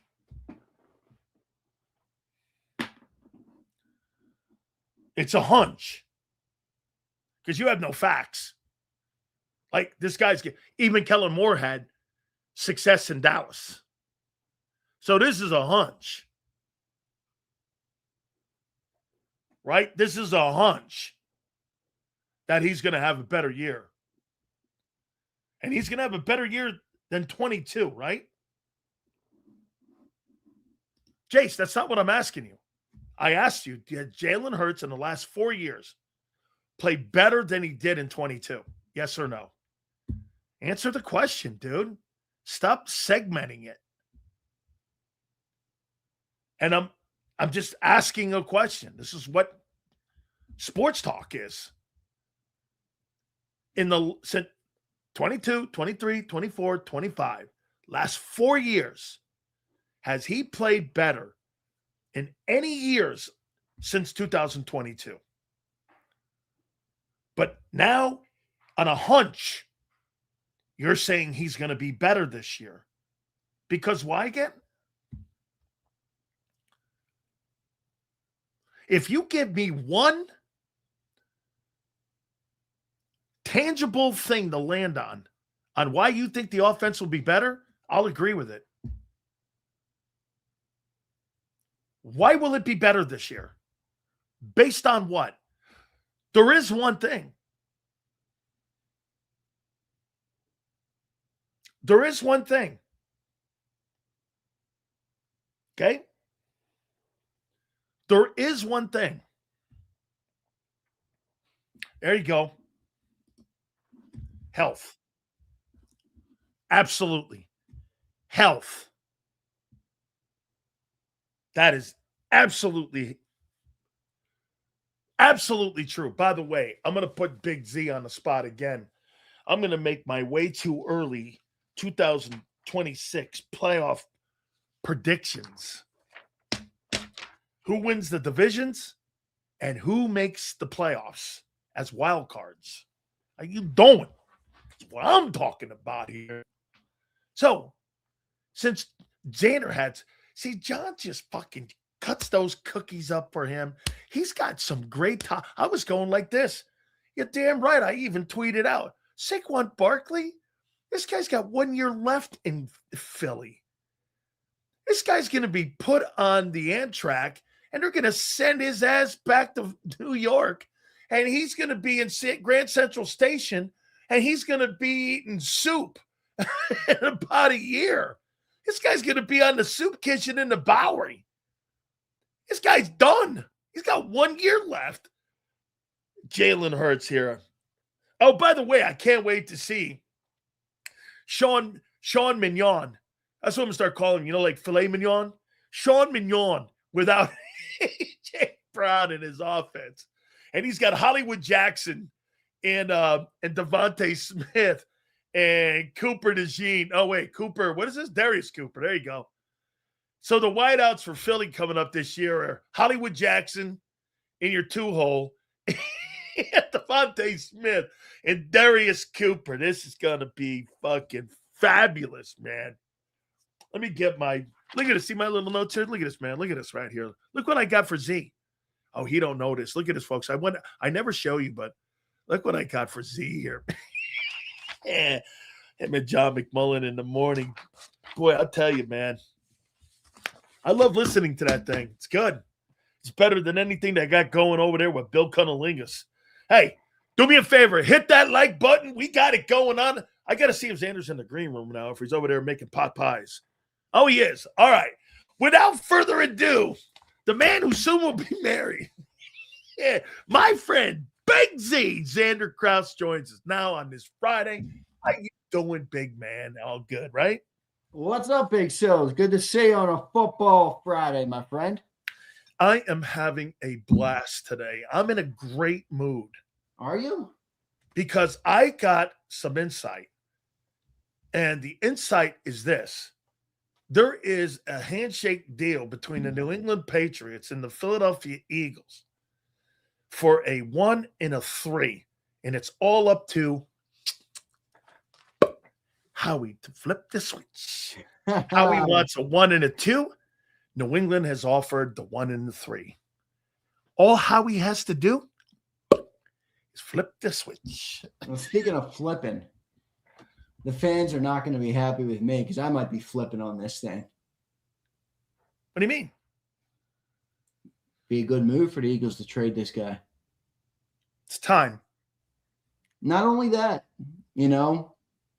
but 29, 32 mil, two lower seasons. He's not running the same, doesn't run the same, doesn't catch the same, hasn't been as productive. Cries up a storm whenever and anything doesn't go his way. Great teams, historically great teams have moved on from great receivers. This would not be the first time a great team moves on from a great receiver. I mean, I'm not going to compare it exactly to the Kansas City Chiefs because it's a different team and a different quarterback and different everything, but they got rid of Tyreek Hill and went on to win 2 more Super Bowls, and they weren't as good of a team. I think we can all agree their offense wasn't as good. Juju Smith-Schuster? No. Right. So, I mean, if you're looking at it like that, it's like, all right, the guy's made such a stink. That's one part of the equation. The other part of the equation is he's getting to that age where it's like, you're telling me we can still get a 1 for him? I think I'm jumping on that deal. Are you starting to be part of the Philly media now that is starting to do this? Throw a little bit of dust on AJ now because he's slowing down. He's getting old. See, that's what John tried to do to me this morning. He's like, you're doing whatever. And then he'll come back and you'll call him the greatest. I'm like, well, listen, he's a good player. I'm not sitting here trying to I think he's a great player. Yeah, I mean, and here's the reality. The Eagles are not a better football team or a better offense with him not on the team. I think any of those arguments aren't good, but what positions the Eagles better, to have they're gonna have, do you agree with this? They're gonna have to retool the offense at some point in the next, and it will be, piece by piece, 12, 18, 24, 36, 48 months. Yeah. Yeah. So if that's inevitable, whether AJ's here or not, AJ Brown could be the happiest person in the world. That doesn't change the fact that retooling is inevitable for this offense in the next 3 years. Well, what gives you the best chance to do it? Okay. Are you coming from this place? Dude, this is the highest return for this player is right now. Not next year. Definitely. Not 2 years from now. Yeah. We're not going to get the value for the guy in the next 3 years or 2 years here. I actually think the value. We're going to get it right now, and this is the only way we're going to get this is right now. And if we don't pull that trigger right now, bro, we're talking 2s and 4s next year, right? 2s and 4s. And to your point, how about this one too, Z? Sills, I think the value could fall off a cliff after this year. Absolutely. Oh, it will. He'll be 30, right? He's going to be 29 in when? June? Yep. AJ Brown age. He's 20. He'll be 29 in June. Okay. So next year he'd be going starting the season. He'll be 30. 30 years old. I mean, shit, man. Hey, bring it up, baby. Bring it up. I agree. And By the way, I mean that I rewatched, by the way, after my show today because John was trying to tell me, the drop, it has nothing to do. AJ's not a worse player. It's all the offense. Those drops in the playoff game were horrid. And there was 5 or 6 instances last year where anybody, even a viewer, even a pedestrian viewer, or even a casual fan who watches games here and there, who would have watched AJ Brown at certain moments in the season last year and said, is that guy even trying? No. There were 5 or 6 of those moments last year. Yeah, well, that's not talent. That's attitude. Yeah, well, I think it's both. How about that? I think the attitude's not in a good spot, and I think the talent's on its way down. Bro, I proved the point to you yesterday that since they decided to go and have the offense go through one guy and not him, his numbers are down and he's pissed at it. Well, your point about Saquon yesterday was correct. I mean, the offense completely shifted when Saquon arrived. But again, are we supposed to apologize? No. Are we supposed to apologize to AJ Brown that Saquon showed up? No, but you're supposed to know what you have. I mean, if you buy something, Zander, and you know that there's a chance that there's some of that element there, don't have buyer's remorse on it after all of a sudden one of those elements rears its head and you see the guy. You're the one that put the deal in front of him too, Reddy, here's a tough question, and I'd encourage everybody listening to answer as well. Who was a bigger acquisition for the Philadelphia Eagles in this era? AJ Brown or Saquon Barkley? Who was the bigger acquisition for the team? Well, who made Hurts better? AJ Brown made Hurts better, but I'm not in the business solely of getting Hurts better. We're in the business of trying to win a Super Bowl. Now you sound like Nick. That's exactly Nick's mentality. He's not looking to make his quarterback better. I agree. Well, hold on. Well, no. No, because I don't want to be boxed into. I'm not trying to make Jalen better. I just don't think I don't think that's the number one goal. Obviously, right? I mean, how could it be? Yeah, it's not. That's a part of that's a part of the journey, but that's not the goal, right? Who do you think was the most important person in the Nick Sirianni era? Saquon Barkley, not quarterback related. Saquon Barkley or AJ Brown? What was the question? Who's more important? Who is the most important player, non-quarterback, in the Nick Sirianni era? AJ Brown or Saquon Barkley? The most important player in the Nick Sirianni era? Boy, that's tough. I mean, they've had a lot of good defensive players, but when you use the word important, that means the largest impact on the game. It's got to be Saquon. Has to be. Okay. How could it not be? They ran their way they won a Super Bowl in one of the most unconventional ways thought possible in the modern era of football. I mean, before the Eagles won, I want to remind everybody, before the Eagles won that Super Bowl, the thought of being a running team first that would go on to win a Super Bowl was largely looked at as insane, wasn't it? I mean, even guys like you and John, and I don't say that as a criticism. I mean, John used to say that whole season, the modern game is built to pass. Like you can't run the ball like this anymore. So they went on, they defied the odds, they defied the modern trends, and they came out victorious. So since A.J. Brown has been an Eagle, he's 50-18. Or the team is 50-18 since he's been here. Can't deny that. That's impressive. Okay. So when A.J. Brown is taken off that roster, in your opinion, who do you think this team could live without more, A.J. or Barkley? Well, because they've become a running team. Barkley was a dude last year, man. Yeah, and what was the team? They were a dude. So the team went where Barkley went. When Barkley was elite, what was the team? Do you agree that Miles Sanders in 22 had a better season that year than what Barkley did this past season? Miles Sanders in 22. Yeah. Had 1,300 yards rushing and 15 touchdowns. Yeah, but Miles didn't provide the level of impact. Even if you don't think he was better than Barkley last year? I'm not saying that. He was statistically more productive in that season. Obviously, there's no evidence to deny that reality. But when you're talking about impact on a game, Miles never brought that. Even with the yards he brought. I understand. I'm not saying he's the same player. I'm talking about a guy who has had, you realize that prior to Barkley showing up, you had 3 Pro Bowl running backs with Swift, with Sanders, and with Barkley. And clearly it comes down to the offensive line. I mean, Zander, the offensive line. Well, that's why to your question earlier, I almost said one of the offensive linemen, but you can't take one out. You need them. You need to put them all in the mix. Do you think we're dismissing the importance of Kelce to that offensive line?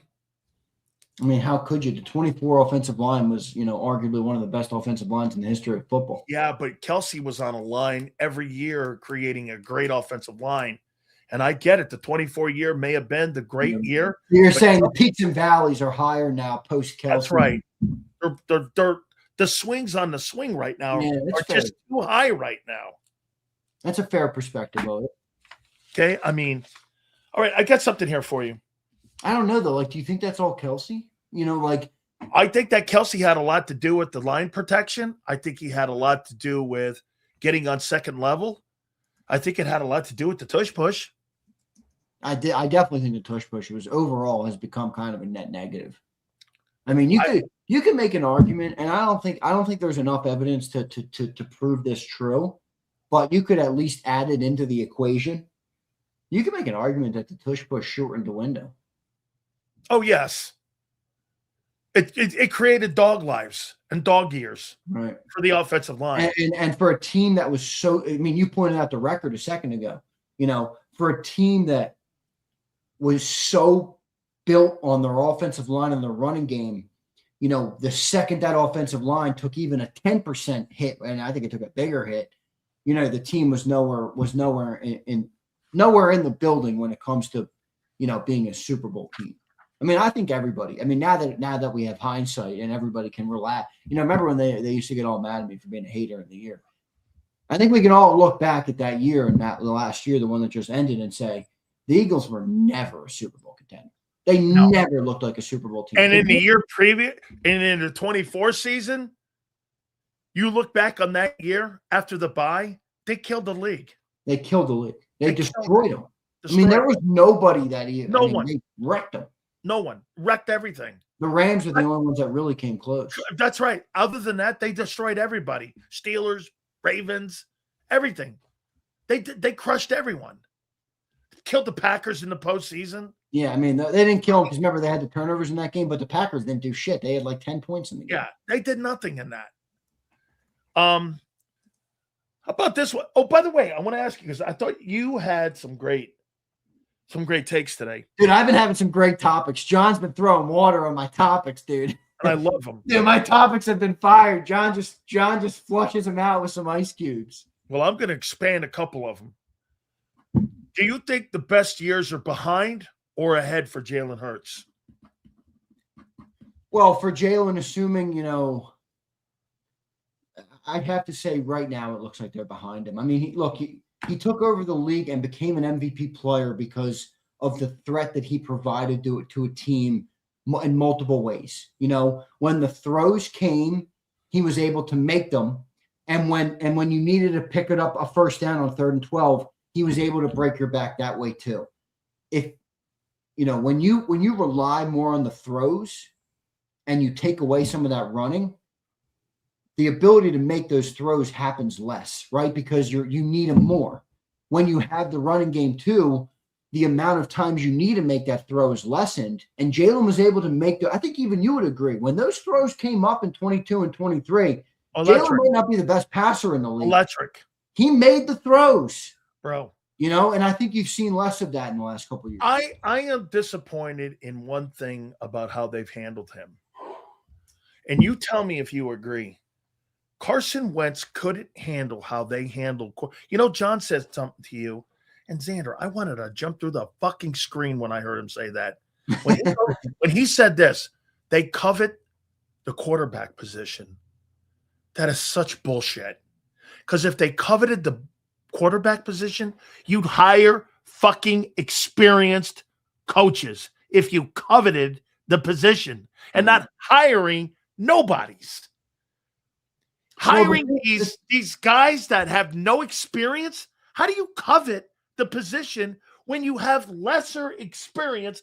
When you look at the defensive side of the ball, you got a defensive line coach who was a coordinator in Seattle with Pete Carroll. You got a guy with Bobby King, who's a fucking tremendous linebacker coach. You just had a defensive back coach who got the job in Dallas as a DC. You don't see anybody cherry picking off that offensive staff, like ever. Yeah, and so I'm like, how do you covet that position, Zander, when you don't hire to help the quarterbacks? I think it's a great point by you. I think it's a good point. I mean, I think that argument would fall on deaf ears with John because he doesn't think coaches are all that important, Oh my God, in the NFL, college, it's not. Pros, you only have 53 dudes. Yeah. In college, Nick Saban had 8 dudes at quarter. How about that quarterback room you had that one time when you had Mac Jones and all those guys? You had 4 first-round picks in one room with Jalen Hurts in that bitch, right? Yep. Oh, you think you got that in the NFL? You ain't got any of that bullshit in the NFL. Man, I don't know. I heard that and I was like, they covet it? Well, why don't you hire somebody that's worth the shit then? If you covet that position. You don't covet it. Coaching doesn't matter. I'll tell you what. You're right, John. It didn't matter in that 49er game because you got your ass taken to school by Kyle Shanahan. The only place you'd be wrong on this is, and I think you would even agree to this, is they do covet it from a personnel standpoint with players in terms of how he does. Right. 1, 2, and 3. Like they do. They spend money. They draft. I mean, the reason that Jalen Hurts is in Philly in the first place is because they covered a backup quarterback. So that's where you're wrong. And I don't even think you said it like you disagreed with that. But you are right about the coaching. I mean, seriously, who's the new quarterback's coach? Parks fucking Frazier. This is the same guy who was the pass game coordinator last year. They just shuffled him over to the quarterback room. And that is, who that is? That's Frank Wright and Nick's boy. He was in Indianapolis. He was his buddy. I mean, do you agree with this? That Nick hires coaches because he bases it on potential more than actual resume on offense. Is that fair? No, I don't think fully. The only guy he's ever hired with any kind of resume was Kellen Moore. Yeah, Shane didn't have a resume. Brian Johnson didn't have a resume. Nobody had a resume. Nobody except for Kellen. Except for Kellen. I mean, Vic, but Vic's different side of the ball. And do you think he hired Vic? the organization has wanted Vic for a long time. So no, it wasn't like Nick Sirianni came in with the novel idea to bring in Vic Fangio. I mean, the Eagles have loved Vic Fangio for a long time. They've always wanted Vic. So they tried to get. Remember, they tried to get Vic. They missed him going to Miami. Yeah, when Gannon left. Yeah. So, all right, let me ask you one more that you did that I really loved, bro. I think Barkley's got one more year in this bitch. He's done. What's that contract look like, dude? That was such a mistake giving him that extra deal. I know. Listen, and you know what? I thought it was a mistake then, if you remember, right? Why'd you extend? Remember, I kept asking people, why'd you extend him? What they should have remember, they originally signed a 3-year deal with Barkley, and it would be perfect because what they could do before this year would just guarantee the year and then let it. And let them roll out of there. But let me look up that contract. Nice to be back in my studio on my real computer. I fucking love this computer, man. My big ass monitor, my 32-inch monitor, my Mac studio. I'm off my dummy little laptop. Woo! I had the guys from Sports Gear come out here. Zander got me a nice desktop here. They were like this. We've never seen this before. No one's ever had a black back to an Apple. And I'm like, he goes, so this is a reconditioned 2014. I go, yeah, I don't think so. Because when I went in there, that thing was like $3.5 grand. That's not what that was. No, I bought you a fresh computer. I remember how much of a nightmare you were about it. Oh, I mean, I'm buying the guy in Apple. He's like, you need to get it delivered to my house. I'm like, I did it. The Apple store is like 4 minutes from your home. It's up the road. It was 4 minutes, actually. I know, because I mapped it all out. Like I lived in California. He did. I knew exactly where it was. Yeah, it was 4 minutes. This is not going to be an easy contract to move off, my friend. He signed a 2-year extension, $41 million, that had $36 million in guaranteed money. His dead cap hit next year is $28 million, $29 million. Shit, this sounds a little tougher to get out of than A.J. Brown's. I think Barkley's got 2 more years here. Woo!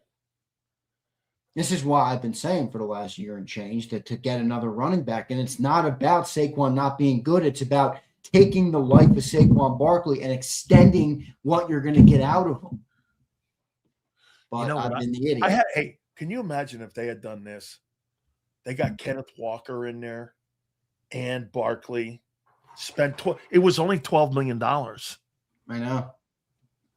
I mean, he didn't cost a ton of money for Kansas City. Is Barkley the highest paid running back in football? Yes, he is. Is he? Yeah. There's nobody higher. Unless Henry's extension with Baltimore, and they gave him more money. He's 20.6. Christian McCaffrey's 19. Derrick Henry's only at 15. Huh. What a steal. Yeah. Remember, they gave Saquon $36 million guaranteed on top of the original contract they signed him to. Never understood this. Never got that. I mean, I think 2 deals that they'd like to have back right now, 3 deals. We do not agree. In the last 2 years, they'd like to have the Sweat deal back. They would like to have the Cam Jurgens deal back, and they'd like to have the Barkley deal back. Do you not agree, those 3? Sweat, Jurgens, and Barkley? Yeah. I got a deal here for you. Uh-oh. So, I'm going to send the 23rd pick and A.J. Brown to the Baltimore Ravens for the 14th pick this year, the 2026 5th, and a second-round pick in 27. Would you do it? Second rounder in 27. Here. It's really a 1, 2, and a 5. When's the 1? This year? Yeah. I don't think they can do it. The 14th pick. Okay. You're trading AJ for their 14th pick. Okay? The 14th pick has been the most enticing deal by far on all of them because you can legitimately replace Lane Johnson with the 14th pick. Shit, dude. 14th pick with the 23rd.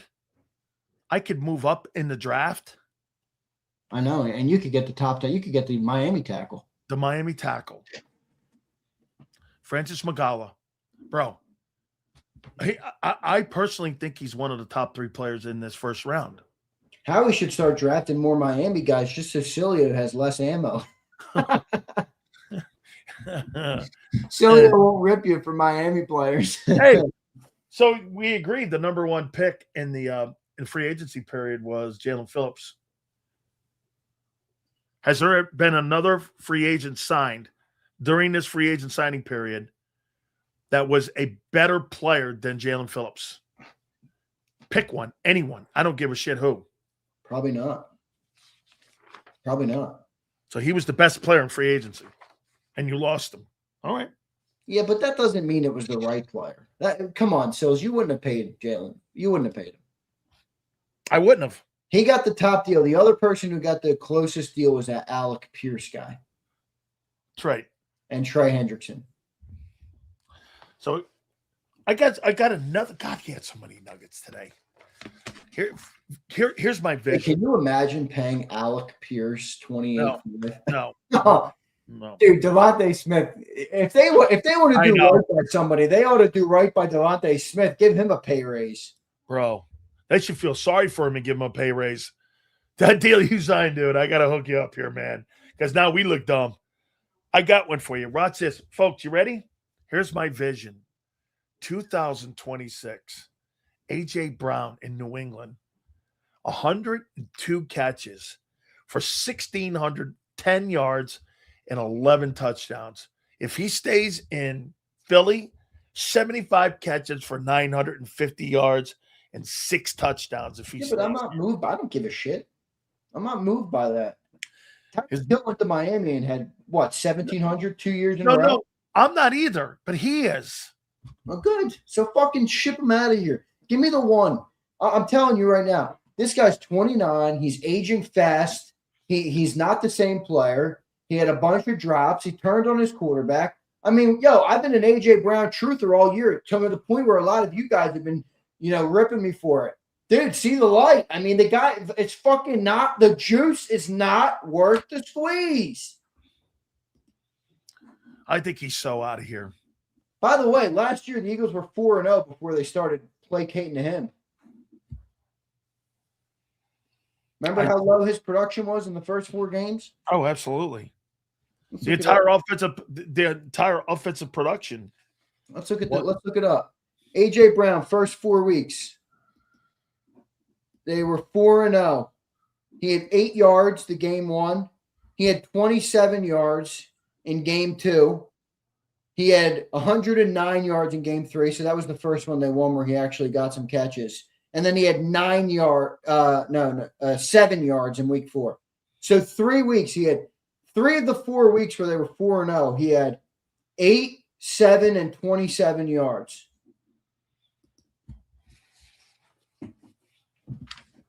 You think it's time to move him? I think it's the last opportunity you're going to get a first-round pick. Yeah. Think about it. This would mean that they traded the first-round pick for A.J. Brown, and they're going to get a first-round pick for A.J. Brown on the way out the door. Now, they obviously paid the contract. I'm not saying it's free, but you're telling me you're going to get back a first-round pick for that guy? No. They're going to if they do it this summer. Yeah, right now, yes. No, that's a damn good move. Yes. All right, so here, I'm going to ask you this question one more time. You don't think this mess has anything to do with Nick Sirianni? I think it has something to do with him. I mean, he's the head coach of the team. Just like I say, if you have offensive problems, you got to talk about the quarterback. It's the same thing. If you have problems with the team, you got to look at the head coach. I'm not going to sit here and be in denial about that. I mean, yeah, it's some on Nick, but what do you think Nick could have done better to keep it in-house better? See, that's where I don't know if it's Nick, dude. Sit the fuck down. I know, but dude, don't you? How hard is that to tell people? We are in a different world, though. You understand this? Okay, so you're telling me that those guys don't allow Nick Sirianni to be a coach?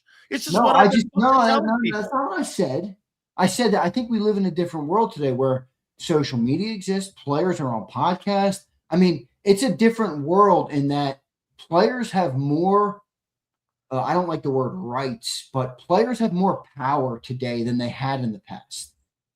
You know, they can force their way out. They can make things hard for a team. They can speak their mind on a podcast. They can gossip with the player, you know, all the other players. They can get the player union behind them. I mean, it's a different world today. You know, you can't lead players today like you did back in the day. At least I don't think you can. Maybe I'm wrong about that. Okay, well, let me ask you. All of the great organizations, and I'm to your point, because you just made that point, but I'm going to give you context and you tell me if you don't apply it to today. I don't ever remember any, you know, there was a rule in New England that, you know, you had to leave your phones at the front desk and you couldn't Can you carry. imagine what today? That would never work. And you couldn't carry. Well, Vrabel has that now. Does he? Yeah. You can't carry your phones inside the organization anymore. Oh, AJ, bro. Oh, give it a year in New England. He'll be fucking miserable. The guy's miserable with all the success in Philly. He'll be miserable inside of a year. By the way, John wouldn't take the bait on this morning, and he's dead wrong. Where's the evidence that A.J. Brown's going to go to New England and have some sort of crazy numbers? Drake May had 4,400 passing yards last year. His top pass catcher had just over 1,080 catches. Drake May spreads the football around. He had 4 guys above 600 yards last year. I'm going to tell you why. Okay. Who do you think AJ is going to excel more with? Josh McDaniels or with Sean Mannion? Josh McDaniels, a better coordinator. Right. That's why he's going to have a better success. Yeah. And you know what Josh McDaniels also grew up in and also called offenses for and with? A guy who didn't give a holy rat's ass about who was catching the football. Okay. I made agree. Made Amendola a star. Made Julius Edelman a star. I agree. Come on, dude. Hold on. Wait. And he also got that football team to the Super Bowl this last year with those nobodies. I agree. So you think Josh McDaniels going to let A.J. Brown show up and say, you're right, A.J. I'll blow up my offense for you. Bro, they had 20 touchdown catches with Antonio Brown up there with him. You know what's funny? Now that you say this, Sills, I think the Eagles have placated more to A.J. Brown than maybe any other team in the league. Completely, and that's Nick's fault. That's Nick's fault. That's right. This is the point I'm making. Do you ever hear Matthew Stafford? Matthew Stafford doesn't even have a Twitter account. That's the one place I do think A.J. Brown would have big numbers. Sean McVay? Or how about with Kyle Shanahan? With Stafford. With Shanahan. Shanahan too. But Shanahan's still different. He spreads it around. Think about it. Who's been Shanahan's dominant receivers in this era of 49ers football? No one. He doesn't really have one. I mean, players around him have like he was going to be, and the guy never even showed the hell up. And they still won 12 games without him. And they traded Debo. Yeah. I mean, that's a different. I don't think he'd work all that great in San Fran. See, all the great organizations, though. Let's see. Peyton Manning doesn't even he didn't own a social media account. He still doesn't. All those great places that had great success, I never heard any noise inside the building. I never heard any noise. I never heard any noise in Indianapolis, New England. I didn't hear any noise in Los Angeles with Stafford. I don't hear any noise with. All I hear is bullshit chirping in Philly. You don't think that plays a factor in some of your success and why sometimes you guys maybe don't have more Super Bowls on the wall? This is the stuff I'm talking about here. You have too much chirping going on. I don't even hear you know what? When there was chirping going on in Kansas City, they got rid of the chirper. That's right. They got rid of the guy. Well, where's the chirping come from? Because I'll tell you who it doesn't come from. It doesn't come from the quarterback. No.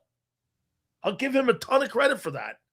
Doesn't come from the quarterback. Actually, I think what, man. You know what? I'm gonna I've been consistent on this. People might have a problem with certain parts of Jalen Hurts' game, and I can understand it. But when it comes to all the other shit, I like the way Jalen Hurts handles. You know what? I'm going to tell you something here that I never thought I'd ever say. I think the best way to handle A.J. Brown for Hurts is not to say a gosh dang thing, which is what he's done. and which is the smart way instead of doing what McNabb did to Owens and getting involved. Jalen is about the unit, not about AJ. I think that has to aggravate AJ. Well, Jalen, I mean, who said he's not placating? He's not placating him. The only person who sacrificed more than AJ Brown, statistic-wise, when Saquon Barkley showed up, is Jalen Hurts. It is. I mean, he went from 3,800 to 2,900. Actually, I would say Devontae, but okay. Devontae's statistics stayed similar. Yeah, but you don't think from his rookie year, if it was he could have had more, but I'm saying I'm talking about sacrifice. I'm talking about drop off. Like, do you not agree?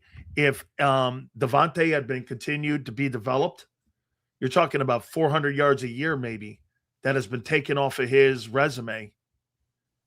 Would you not agree? 300 to 400 yards a year, probably off his resume. Can you imagine this too? Let me show you something here.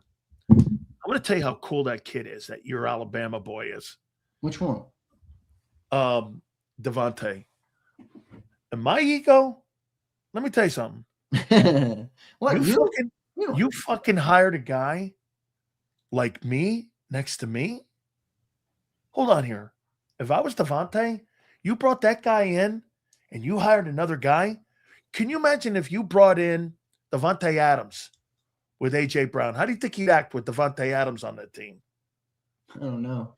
Wouldn't be good because I'd tell A.J. Brown to shut up because he has problems now with not getting targets. You get Devontae Adams on your team and he's not getting targets, bro. He's gonna be a whining, you know what? And here's Devontae just going, "Oh, you brought AJ in? Cool, that'll help us win."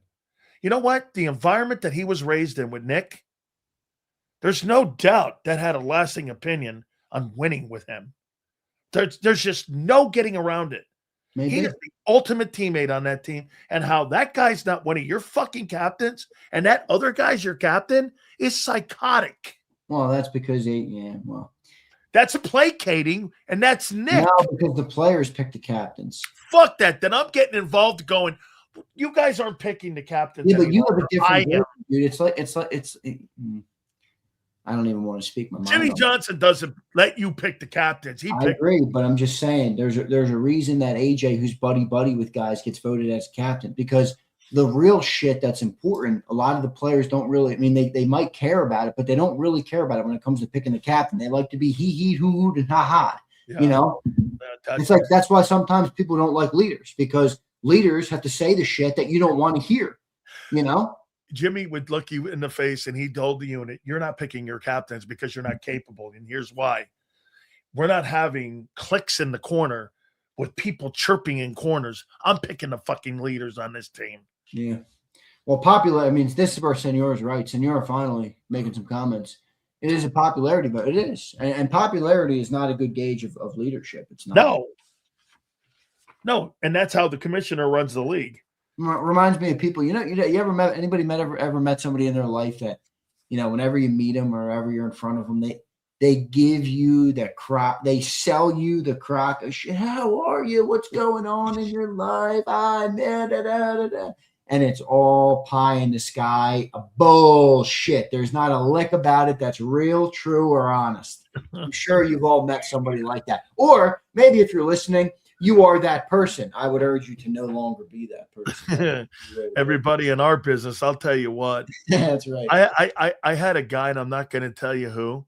So get this. I had a guy DM me. Where is that DM? And get this.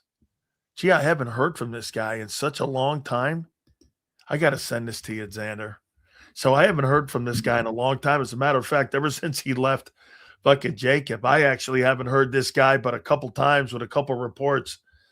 And hey, man, how you doing? How things going? And I'm not going to tell you who it is, but I think you have I'm starting to put pieces together. Yeah, no. You're right. Your first take is right and who it is.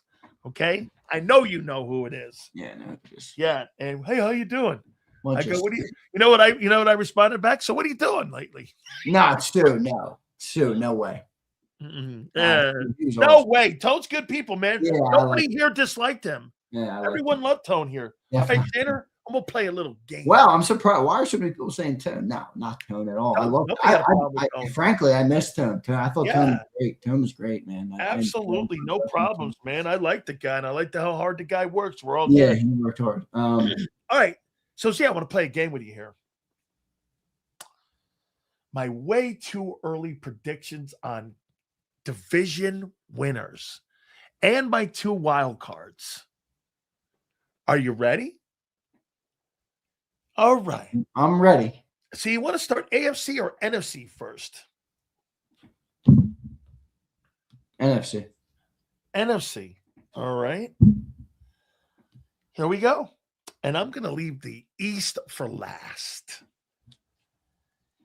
I know you're picking the cow turds. In the NFC West, I've got the Los Angeles Rams.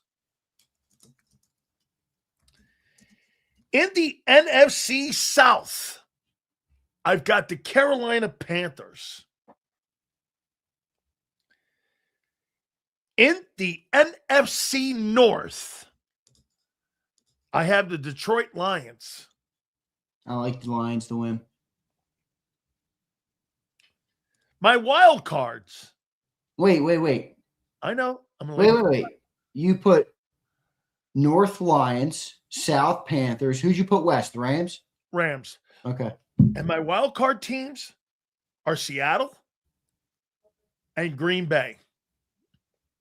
In my NFC East, Seattle and Green Bay. You need 3. It's 8. 1, 2, 3, 4, 5. Oh, you're right. I need another one. You need another wild card team, and you can't do it. You won't get yourself to do it. Hold on. We all know what Sileo is doing right now. We all know. Oh, yeah. San Francisco 49ers. My wild card teams are the 49ers, Green Bay, and Seattle. My NFC West are the Rams, the NFC South, Carolina, the NFC North is Detroit, and the NFC East champions will be the Dallas Cowboys. Congratulations. 2 straight years with the wrong pick. We won't be. They're not. I guarantee you the Cowboys don't win. Over in the AFC. Well, you must think you are going to be good this year. I didn't say that. Over in the AFC. I have here. Wait a minute. I got to get one more over here in the AFC. Hang on here. Let me go here. Let's see. Okay. There you go. Got it. In the AFC West, I've got Denver. The AFC South, I've got the Houston Texans. The AFC North, I've got the Baltimore Ravens. I don't like that pick, but I kind of agree with you.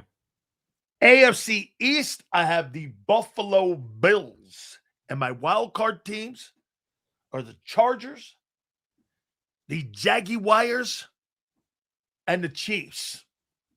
So you had Broncos West, AFC South, Texans. Oh, dude, why don't you just really like that defense? No, totally. The defense is great. I do agree with you. I am so out on CJ Stroud. I mean, I would trade him. Literally. Nick Casario says that's crazy talk. Of course he does, because he's got to placate to the emotions of him. But at the end of the day, he also has to placate to keeping the value of the player up. That's very true. Very true. Got Baltimore in the north. You got Bills in the east, and wild card teams are Kansas City, the Jaguars of Duval, and I have the Chargers. Those are my NFL playoff too early predictions. I like my favorite pick you made was the Lions in the north. I think they win it too. All right, let's hear yours. All right, I'm going to go off the top here. Okay. East, I like the Eagles still to win. I don't say that I think they're going to be a great team. I don't think the East is all that good right now. Do you think it's going to be a battle the East this year? Yes. Yes. Okay. I think it's a 1-game win, like your record is. You have one Okay. more win. Okay. I just don't think the East is that great. I mean, I think the Giants are getting better, but they won 4 games. So I think they win 8 games this year. The Commanders, I think, are still in, mediocrity land. And the Cowboys, I don't You see want to it. see him pay it off. I got it. Yeah. All right. The North, I'm going to go Lions with you.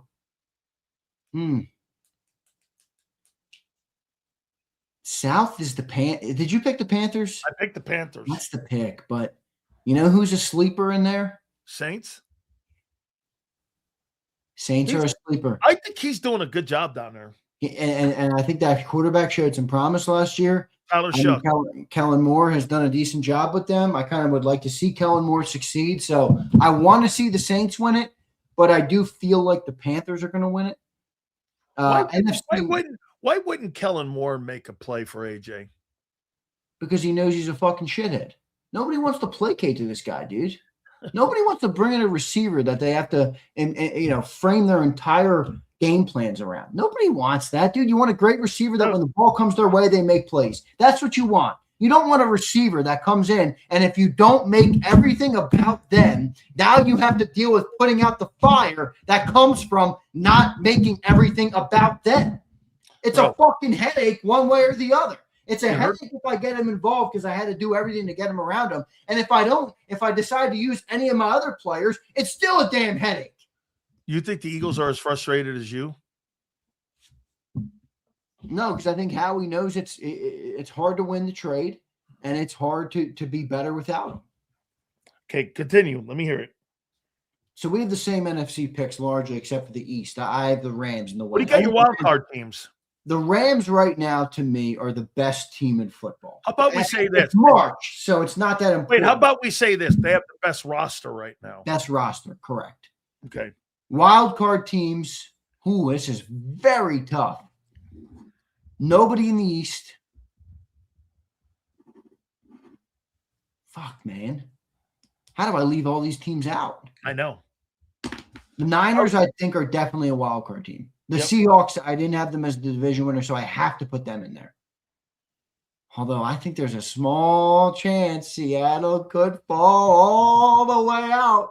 Lost 4 players and a coordinator.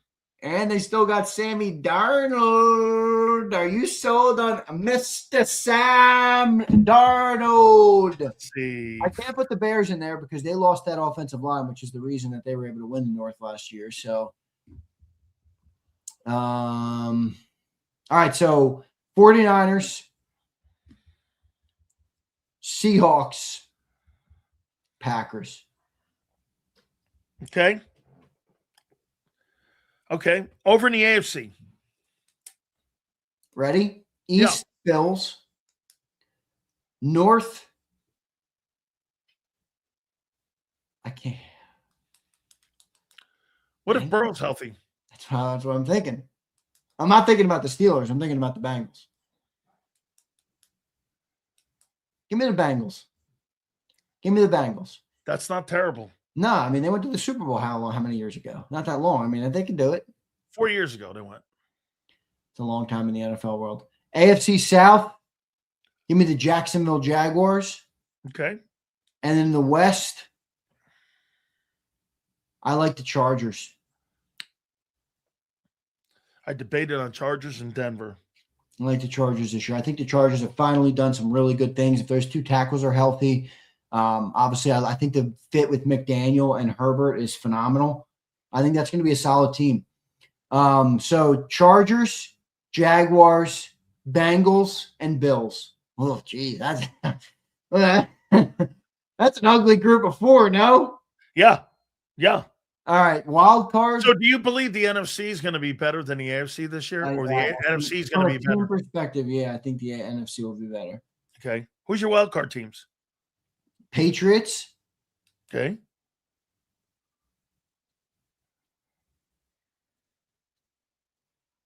Chiefs. Okay. And Broncos. Sorry, Ravens. Sorry. So I have the Texans out? Oof. That Texans defense is too good to leave them out. Yeah. That team could beat teams 3-2. I know. Um, But don't count out the ability for CJ Stroud to fumble the kneel. hey, what did you make of that number I told you over the last couple of years? That a guy like Quinyon Mitchell is a novelty being out of Toledo now. In the last 3 years, 94 draft picks, only one, him, have come from a non-power five. You're not going to see you're not going to see guys being drafted from just say Temple any longer because he's going to go to Penn State. You're just not going to see that, dude. That's not going to, like, every guy this year, right, that you're going to see is going to go. It's going to come, especially with the changing landscape of the because of nil, right? Because of nil in the transfer portal. Yeah, you're just not going to see these guys any longer from non-power 5 schools. That's just not going to happen, dude. So, do you think AJ gets traded before or after? And by the way, that deal, supposedly there is a deal in place. A lot of people believe that there's a deal in place right now. I don't believe that. Why not? And Howie's just waiting for June 1? You don't think you could have negotiated a deal right now and said, hey, as of right now, we have a tentative agreement? Yeah, but there's too much right now. There's too much smoke for me to believe that. I mean, how much shit have we seen on this? You know what I mean? I'm not saying that it couldn't be possible, but I'm not going to sit here and believe that there's a handshake deal done. I mean, could it be true? Sure, but I don't believe it yet. No. Okay. But yeah, I'm with everybody in the chat. Roll Philly, I'm with you. I'm done with AJ. It's like time to fucking get the guy out of here. I think he's taking away. What moved the needle for you to go down this lane? Well, one, I because I was prepping for my show this morning, and I knew I was going to bring it up with John, and I knew he was going to get pissed at me. So I'm like, I got to come up with a different approach to this conversation. And my approach was that he is old and he's aging and he didn't look that good last year. And if you're telling me you can get a first-round pick for an old aging player who's not a part of your 3-year future, why would you not take that deal? And then you take that concept, that idea, and you add in the fact that he's made life very hard for the Eagles coaching staff to run an offense. He's made life hard on Jalen Hurts. He's everything about it. It's just too much, you know. And I'm done dealing with it. I think the Eagles are done dealing with it. I think Jalen Hurts ought to be done dealing with it, and I think everybody is. You know, I think Mike North is done dealing with AJ Brown too. Dealing with it for 6 months. I mean, they were. You know, he told me that in the middle of the year last year when we started getting Mike North on. How about this though? Do you have more concerns about AJ Brown or Barkley this year? What do you mean concerns? Well, since he's an aging player, both. Okay, yeah, I got it. I mean, come on, John. Well, this is partly why I think trading AJ makes sense. I mean, again, what you just said is not it's a very real conversation in that you have a 29-year-old running back and a 29-year-old wide receiver. Yeah, guys, look at the history of the league. Like, you don't have to be a hater or an Eagle, whatever, to say that these guys are probably closer to the end than they are to being in their prime. So if you're going to need to retool that many guys on the offense, and I can get a first-round draft pick, hey, I'll take that first-rounder and do something with it. All right, want to rip these supers real quick? Yeah, please. Before we get hammered by we only got three. We got three. Here's JD3. He says this. Sills and Zander, in your history of watching and covering the game, how many good quarterbacks have struggled from bad passing concepts? I can't think of any. I get what you're trying to ask here. JD3's point with this question, I don't want to speak for your brother, is how many times have you heard excuses for great quarterbacks who don't have a good year and you blame it on the passing concept as the reason why? In other words, did Dan Marino, did Joe Montana, did Tom Brady, did anybody ever say they underperformed because of bad passing concepts? But JD3, you have to remember the times back then. Players stayed in one place, and coaches like a guy like Bill Walsh stayed 10 years, or Ernie Zampese was at a place like for 8 or 9 years. And these guys didn't move around, Zander, like they move around today, these coordinators. You know what, Zander, there wasn't a lot of hiring of coaches. back then where you just started cherry picking. There was more patience with players and with organizations back in the day than there is I think today. his point is fair, though, It is. about it's not we cannot sit here and make every excuse for the offense last year being all about Kevin Petullo. I'm not trying to tell you he was great, but to put it all on that, I think is completely diminishing the impact of that players have on a game, and it's a cop out in a way. So, like you said, a 29-year-old Saquon Barkley. So when Walter Payton was 30, went for 1480, 1784, 1651, and 1433, all the way up until the age of 34 years of age. Yeah, well, that I got news. I'm just saying. That's not happening with it. I'm just saying. I'm adding that little bit of context there. No, sorry. Thanks, but no thanks. Yeah, I'm just adding a little context to Walter Payton there. Prince says, let's be real. A.J. Brown is a bitch. Prince, I love you. He says he realizes they won a Super Bowl without him making an impact on the team, and that bothers him. Like he didn't do the same thing in 22. I lost respect for A.J. Prince, I feel similarly. I lost respect for him for sure. Intern says, A.J. Brown is that banana that's starting to get spots. You got to turn it into banana bread or throw it the F out. Move quickly or become the Sixers. That's a great comment. That thing's you got to put it in the tailpipe. You put it in the freezer for a little bit until you find a baker who can make it into a banana bread. Here you go. Man, I'm going to get hammered here in a minute. Couple more fresh ones here. Sending aging AJ, aka 1K, always moping anywhere but the Patriots. Hey, I'm with you, Ro. I don't want to send that guy to New England, Cleveland, or Miami. Where do you want to go? Or Tennessee. Here's ASG Marcus. If we draft a wide receiver at 23, AJ's gone June 2nd. I agree. I don't think they're drafting a wide receiver. Absolutely. Two more. Walk L says, have any moves been made to replace Jake Elliott? Yes. And it's the opposite, Walk L. You'll be sad to learn, Walk L, that they fully guaranteed his contract for 2026. Yep. One of the worst kickers in football for 2 straight years. Yep. I don't get it. I have little confidence in him to be consistently good this year. You guys are great. Walk out. Thank you. Yeah, I'm upset about that too. Jim Adams says, Dan Campbell's record with Ben Johnson is 36-15. Without him, it's 11-21-1. Big year for Campbell and the Lions. I agree. Absolutely. Big Z, you'll be working this weekend because maybe there'll be some A.J. Brown. I'll be working this weekend because you know what, Sills? God's honest, I love to work. I got you, man.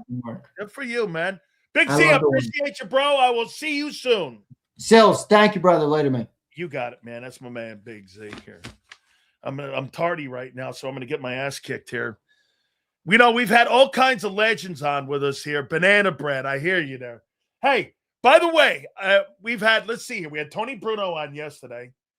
We had Angelo Cataldi. Last week we had Howard Eskin. And I got to tell you, they actually wrote a book about all of us one time. This guy had a book. Mike North, myself, all these guys were in this thing here. And we were talking about the state of sports talk. We'll get to that a little bit later on.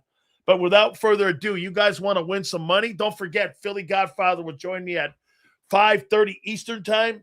He is my man from the Windy City. He is Mr. Windy Hair. He is Mr. Windy City. He is Mike North. And he joins us now here on the program here. It's time for some white smoke. It's time to dispense some white smoke. White smoke. Oh, I gotta tell you, you're right, Philly Godfather. Check it out. Go with people that are good. Go with them reputable. I'm on this little streak right now. I'm going great on all 6 sports. I want to be the first guy.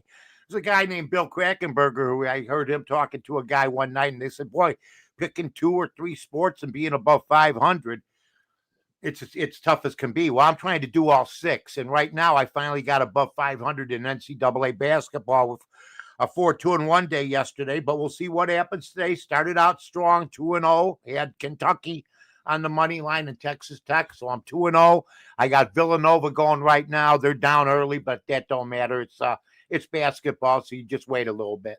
Especially in the tournament. Mike, why is it so hard to bet on the NCAA tournament and compare? Like High Point, Mike, I'd never heard of the school in my entire life. They beat North Carolina. Is it because it's uncommon opponent? Yeah, it's part of the reason. You don't know. It's the unknown. People hear hype. People go by last impressions. High Point left good last impressions. Uh, Wisconsin has a history of failure. Maybe more people should have saw it coming. Every time I bet Wisconsin, they look like the team from Hoosiers. Like, I mean, they play in slow motion. They don't look like they belong in this era, in this generation, in this century, for some reason. But good for them. That's what this tournament's about. I'm a shut-in, as you know, Dan, and I don't go out much. And boy, this is heaven on earth. Having basketball on. What do you say? Too many white guys in Wisconsin? No, I feel bad. The black guys are even plotters. That's not easy to go back home and be designated as a plotter. A brother. Yeah, brothers are plotters. If you're a brother and you're a plotter, you got an issue. Oh my God. That's all I'm saying. Hey, got you, man. So you're doing well, though. I'm doing good. I'm 6-2-1, but we got Villanova going right now. I also think I think the train ends.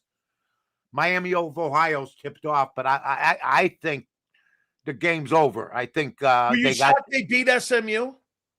Huh? Were you shocked they beat SMU? No. I like Miami of Ohio. I just think that they won't match up good with Tennessee. Tennessee's giving them 11.5. There's a reason for that. I don't care. You can tell me your record all day long. If you're getting 11.5, and I didn't know you were Miami of Ohio, I swear to God, you were 8-19 in some league that you were in. So I'm looking at the spread. I think it's going to be a low-scoring game. They need threes. Mid-majors have become more prevalent because of the three-point shot. It's made a lot of stars out of people that wouldn't have been stars. I really believe that. So, I mean, it's a great tournament. It's been good. There's been some surprises. There's been the usual antics and stuff like that. It's all good. Do you enjoy college hoop more or the NBA? It depends. How much money you're making, right? Yeah. You know what? I'll tell you, basketball has been better for me as far as NCAA of late. But early in the year, I struggled. Yes, folks, don't believe anybody that says they never lose. Well, don't believe it, because that's part of gambling. You don't see anybody, you never see, hey, my name's Johnny on social media going, I've lost 9 in a row, 9 days in a row. Give me a call. You know what I'm saying? Yeah.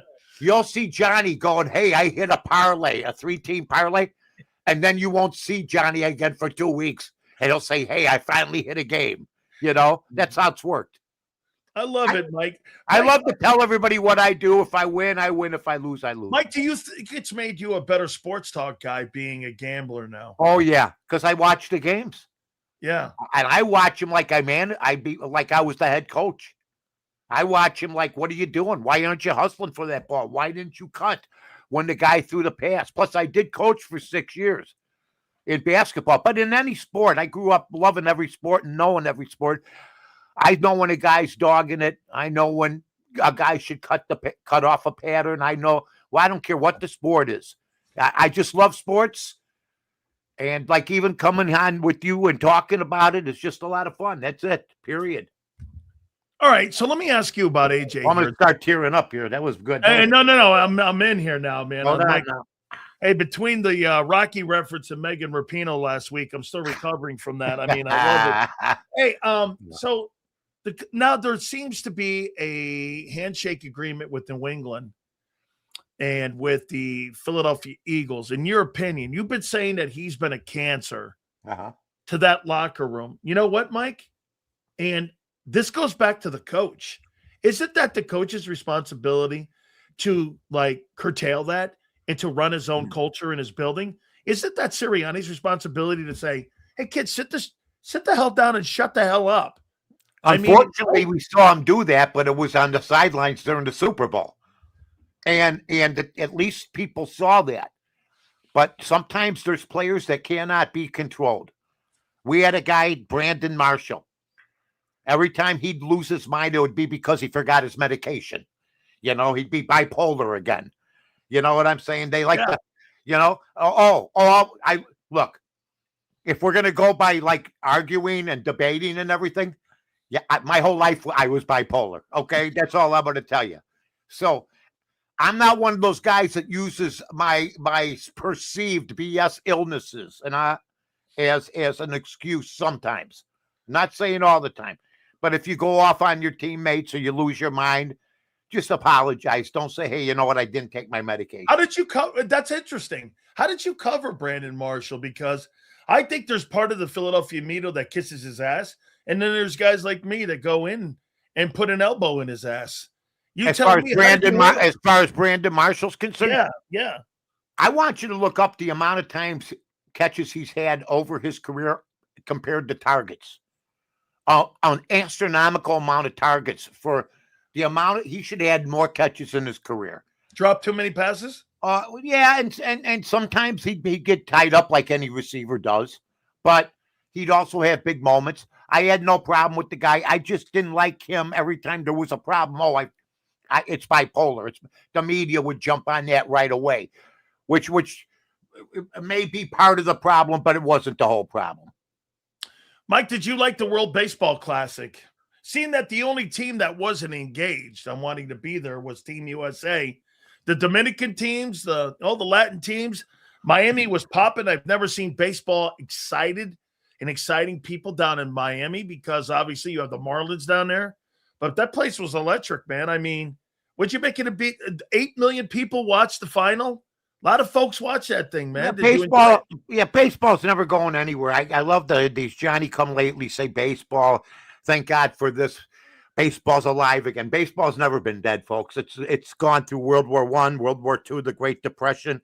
It's gone through COVID. It's gone through all sorts of conflicts. It's gone through assassinations. It's gone through all sorts of tragedies. Earthquakes, you name it. Sosa and McGuire didn't save baseball. Ripken didn't save baseball. Baseball saves baseball. That's how great baseball is. You don't have to gamble on it. These other sports are dependent on gamblers. Basketball, football, college basketball, hockey even at a point. Yeah. Baseball, which I gamble on and I do well on, but I want to compete. That's the reason. And it's fun for me. If you're winning, it's always fun. It wasn't always fun, but I'll tell you right now, baseball will withhold or will handle anything that comes its way, including this future lockout or what have you. Yeah, obviously December. So we got a question here for you. So what was Jay Cutler's deal? Was he just an asshole? The biggest. The biggest. You guys got any questions for Mike North? The biggest, and I don't make it. I look. I let him have it from day one. Was the work? Denver didn't get rid of elite talent at 26 years of age for quarterback. And this kid was displayed as the next Elway, and he was everything but. He threw a lot of passes. Was a gunslinger. I called him puss face because he never smiled. He never made the playoffs. His record against Green Bay was like 1-11. Yeah. Yeah, this is stuff you get here. You get it with Big Sills. You get it with Sileo. Well, you get it right here. Tell me this though. Why hasn't the Chicago Bears had an all-pro quarterback since Sid Luckman? Well, they did in McMahon. That was our guy. He just couldn't stay healthy. That's it. And you know what? They were great at laying and putting out linebackers and running backs. That's our forte. And that was the way to play the game back then. Linebackers on defense, running backs on offense, Peyton, Sayers, Gallimore, Neil Anderson, Urlacher, Butkus, George Connor, Bill George, Joe Fortunato. I mean, just so because of the quarterback position, it sticks out. But the Bears have been superior when it came to Earl Leggett was a great player. Earl Leggett was great. Ted Karras, Yep. Jim Cadile. I mean, Gale Sayers was the best open field runner I've ever seen. So, I mean, I've had plenty of individual stars come into my life as a kid growing up, from Bobby Hull to Gale Sayers to Dick Butkus, to Dick Allen, Ernie Banks, but no super team, the 85 Bears and then the Bulls. That's of course, but that was later on in my life. I want to take Michael Jordan out of the conversation for you for a second, because he's the easy go-to. If you had to pick the next dude in Chicago as a guy that you would say was the face of Chicago, put Jordan. Maybe Jordan's not the face of Chicago. Maybe, you know what? Can we agree to this? The greatest athlete in the history of the Chicago sports scene is probably Jordan. But who's the face of Chicago? I would say probably Butkus? I'd say Peyton, maybe. Peyton over Butkus. Yeah. I might say Peyton. Peyton, career later on, celebrated. Butkus' career ended in 72, 73. He's the greatest defensive player I've ever seen. And they can throw whoever they want at me. I've seen everybody play. That's this whole thing with like this. Drives me nuts, this Jordan LeBron debate that they've been carrying. If it's a debate, you don't carry it on. I don't care. It's over. So I saw them both, folks. I seen them both from beginning to end, folks. There's no comparison, period. I don't care how many points the guy puts up. That's irrelevant.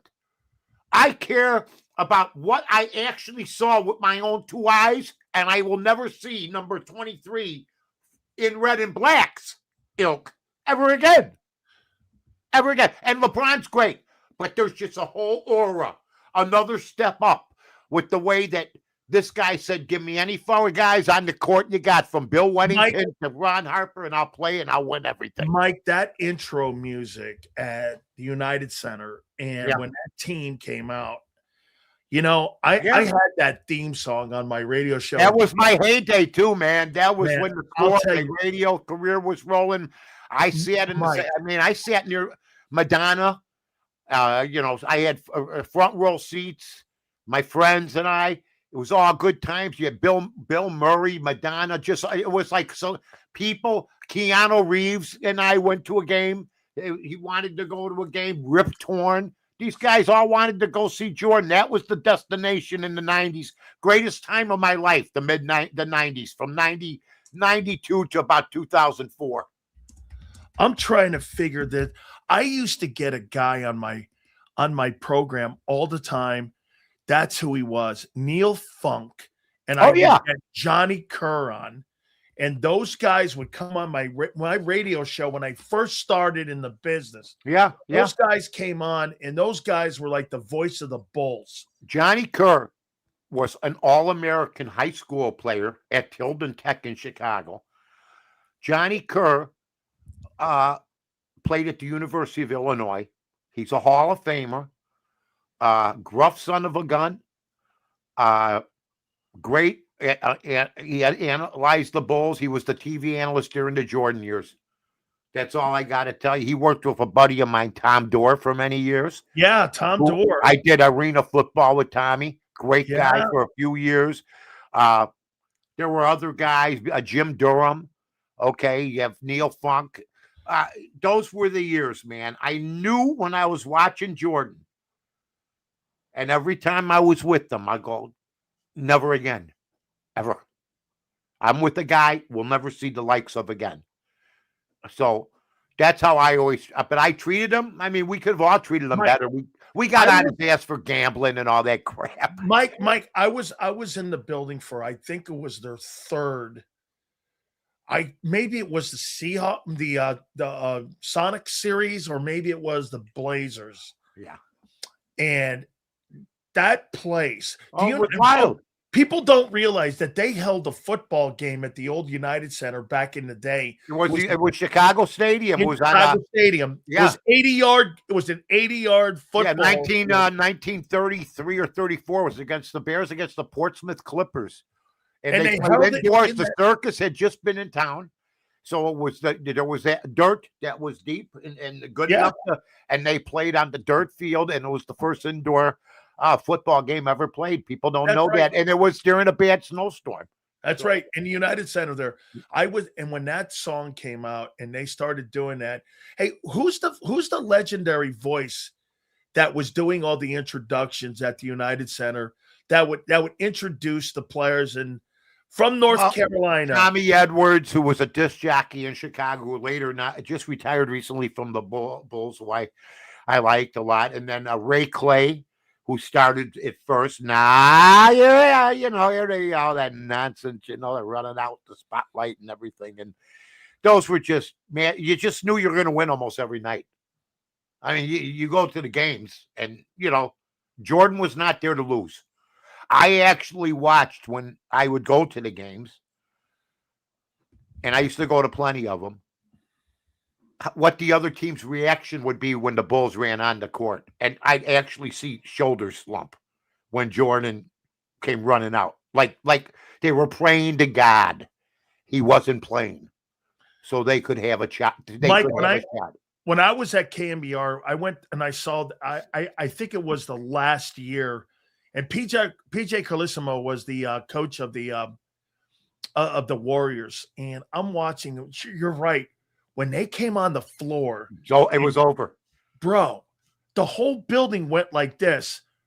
They were rock stars. Well, first of all, Rodman and them guys, we've all been rock stars. Yeah, we've all been through it. I mean, I went to the 86 games when they played the Celtics as good as anybody and ended up losing in the playoffs, but Jordan put up 63 with 4 guys guarding them. And that's with Bird and McHale. And people forget, Mike, they got swept in that series. Yeah, and they played their asses off. But I knew when the Celtics ran on the court, I would do what I have various degrees of head bobs. If I do 1 head bob, it's okay. 2, a little bothersome. 3, we're in trouble. 4, we're screwed. 5, we're done. When I saw the Celtics run out of the tunnel with Bird, McHale, John, my head would go. I knew we were dead before the damn tip. That's how good they were, and that's how I felt about the Bulls with the Jordan teams and Rodman and them and Pippen and them coming out. Well, here, so get this. I gotta put this out here, everyone. Uh-oh. The Falcons and Eagles trade per ESPN source Adam Schefter. The Falcons and Eagles swap 4th and 6th round picks with Atlanta, acquiring safety Sidney Brown. Picks number 14 and 97 to the Eagles in exchange for picks 122 and 215 for Sidney Brown. So Sidney Brown was a 3rd round draft choice who was and has been a bust for the Philadelphia Eagles. He was. I got a song I want to sing.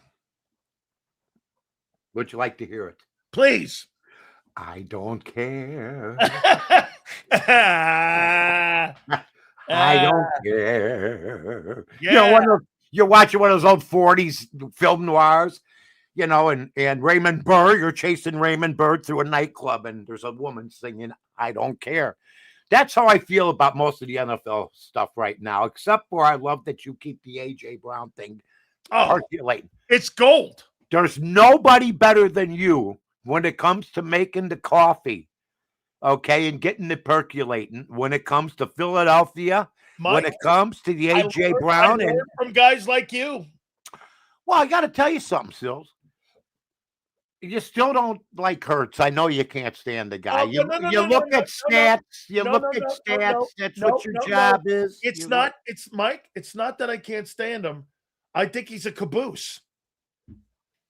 I think he's carried. Look, I understand that. Are we sure that any other quarterback would have done what he did? That's all. No. Are we sure that any other quarterback would put up with being a caboose on a team that's got A.J. Brown, Devontae Smith, Saquon Barkley, and the best offensive line? I think you're A.J. Brown. I think you're not convinced. I think you're afraid if they trade A.J. Brown, he'll catch 100 balls. Oh, he will. He's going to go 105 He's going to go 105 and 1,600 yards in New England. Look, remember when Devontae Adams went to the Raiders? why you would want to go. I actually had to learn. I fell out of my. I went like, you ever see the cartoons where they go like, what? Yeah. Devontae Adams is going to the Raiders. Why would you ever want to go there and leave what you had? Okay. And some guys are going to find out the hard way. You know, I just think that's going to happen with A.J. Brown. I think the Steelers, if you asked, I don't know. I was never an NFL player like you. New England was just in the Super Bowl, Mike. Who? New England was just in the Super Bowl. That's where I think he's going. He's going to New England. You know what? I'll love to see it. I'll love to see that happen. And he played for Vrabel. He played for Vrabel in Tennessee. Yeah. So I think he's. I can't believe that they'd be the only ones involved. If you really want to break things down and you think you have a coach that could put up with the nonsense, okay, if there is any, because maybe there's some truth in what you say about Sirianni not doing enough. Maybe lay down the law the first day. You know, say, look, man, if things go south, man, we can't be having this. Okay, I'm going to hold you accountable. I think there's got to be 4 or 5 teams interested in him. If they have what they think they have, he might be a final piece somewhere. Who knows? Absolutely, Mike. I got one more here for you. The NFL referees. Yes. It looks like. How much do you think this has an impact on the gambling here? Because the NFL is saying they're going to have replacement refs now for the upcoming I remember the first time they did that. That was awesome. How much do you think that? I had a buddy who was a beer truck driver that was reffing one of the games. I don't know. You know what I mean? I mean, they were calling people from Park District leagues and like from the Chicago Park District football, the touch football leagues, and semi-pro referees. And there's not as many semi-pro teams as there used to be. You'll have a lot of college guys that are going to be jumping in, but then they're going to be known as scabs. You got to put up with that nonsense. I'll still bet the games. Yeah, no, I mean, what do you think it has a big impact on the games, though? Yeah, well, you know what? It can't be any worse than what we live through every other week. All of a sudden now we can't afford to lose these goofs. All we do is bitch about them for like the last 20 years. I'll tell you, if execution was partly involved, I'd like to be involved in the execution of all these refs. What do you think? Yeah. All of a sudden they're going to leave. Oh, no. Now we're in trouble. Well, which way is it now? I think it's going to be a combination of both. All right. So, Mike, tell these guys where they can find you, my friend. Got to catch my breath after that little rant. You were on fire today, man, as always. Got to tell you right now. That's why we love you, my friend. I love it here. I love it with my guys, guys. And take your time. Have the time of your life. This is what it's about. I mean, if you would have told me as a kid growing up, through all the hardships, through all the bullshit, through all the getting drafted, going into service, getting out, getting married, that I'd be able to talk on a computer to my buddy and talking football. No doubt. Right? In this country, I stay home. I'm a shut-in. I stay home all day. I watch every game. It's the greatest. I had so much fun. My ass hurts sitting. Mine too. So long. I had trouble getting off the couch today. Anyway, check it out at northtonorth.com, NORTH, the number 2, at NORTH.com, my friend, and Barroom and all these other ones. Oh, we just had we're going to have a little show tomorrow night, 7:30 on the Barroom Network. You can catch it on my Twitter handle or at Spotify, Mortify, and Objectify. But Chuck Norris passed away. So, Texas Ranger, baby. Yeah, he was a big Chicago Bear, big Bear fan, big Walter Payton fan. They were buddies and stuff. So we'll talk about him tomorrow night at 7:30. Thank you, Mike. We will catch you next week, my friend. Tell your loved ones we said thank you. I will. Same back at you guys. Keep it going. You got it, Mike. Thank you, my friend. All right, that is my friend, Mike North. We appreciate him very much. All right, so let me get back to this trade. Where's Pump? Pump! What happened, Pump? What happened? Here we go here. Damn. How about this one here? So this trade here was the 19th trade since the new league year kicked off last week. The league never has had this much trade activity this early in new league year. And here we go. Sidney Brown, bye-bye, was a bust as a third-round pick for the Eagles. That's a Howie cover right there. You understand that, right? That's a Howie cover for a third rounder not panning out. That's a cover. And get this, I can't wait to see how he tries to cover Nolan Smith. Okay? The Falcons. So let me get this right. Falcons and Eagles swap a 4th and a 6th. And Atlanta getting Sidney Brown. So let me get this right. You traded Sidney Brown to the Atlanta Falcons for a 4th and 6th, and you got a 4th and 6th round pick. And you gave up 2 picks and a player for a 4th round and a 6th rounder. I guess. Okay. It's an attempt to cover. I mean, by the way, I think that hurts your special teams. Okay, well, why do you like it? I'm awake. Why do you like that move? Why do you like that move? I'm curious.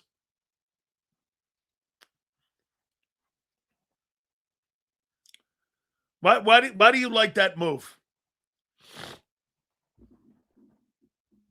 How he's creating depth with what? How are you creating depth with guys you have no idea if they can play or not? Let's take a look at let's take a look at last year's 4th round and 6th round picks. So let's take a look at that. Your 4th round pick a year ago was Ty Robinson. Here are your 4th round picks the last couple years. Your 4th and your 6th. Ty Robinson and Cameron Williams.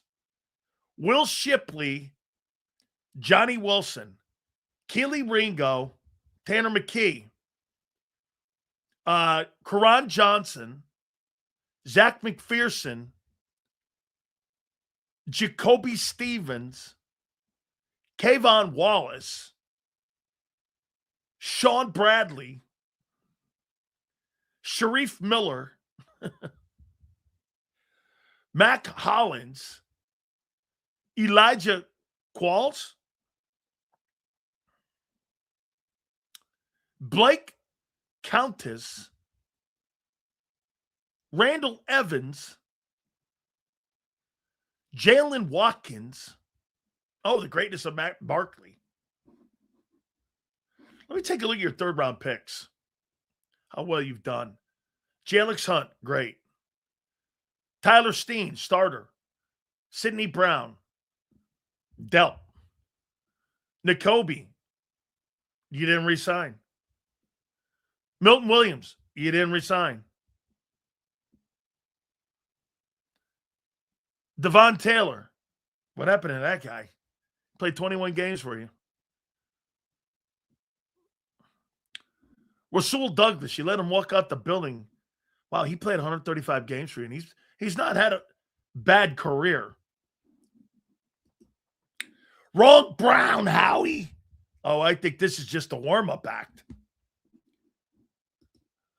Depth, won us our Super Bowl. Stop the madness. Sidney Brown stunk. We told you from day one. He stunk. We have too many Browns on the team.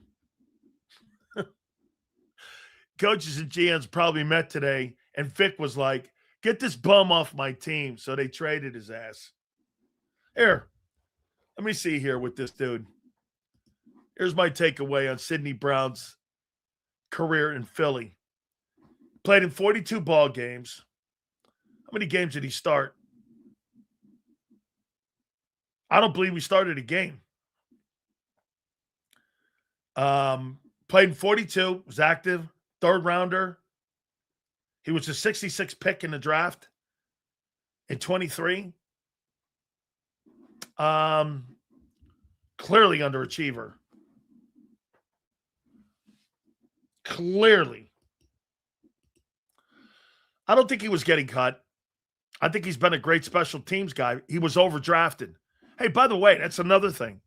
Sidney Brown is more like a 5th or 6th round pick. Tanner McKee is underdrafted. Sidney Brown is overdrafted. Brown wasn't good. Made out to get anything in return. Yeah. I thought Twizwa told me he's like a fucking Pro Bowler or something this year. Or last year, excuse me. Twizwa. What coaching moves have the Chiefs, Chargers, Bills made to develop their quarterbacks? They don't have to. Oh, wait. Yeah, I know what they've done. The Chiefs have Andy Reid.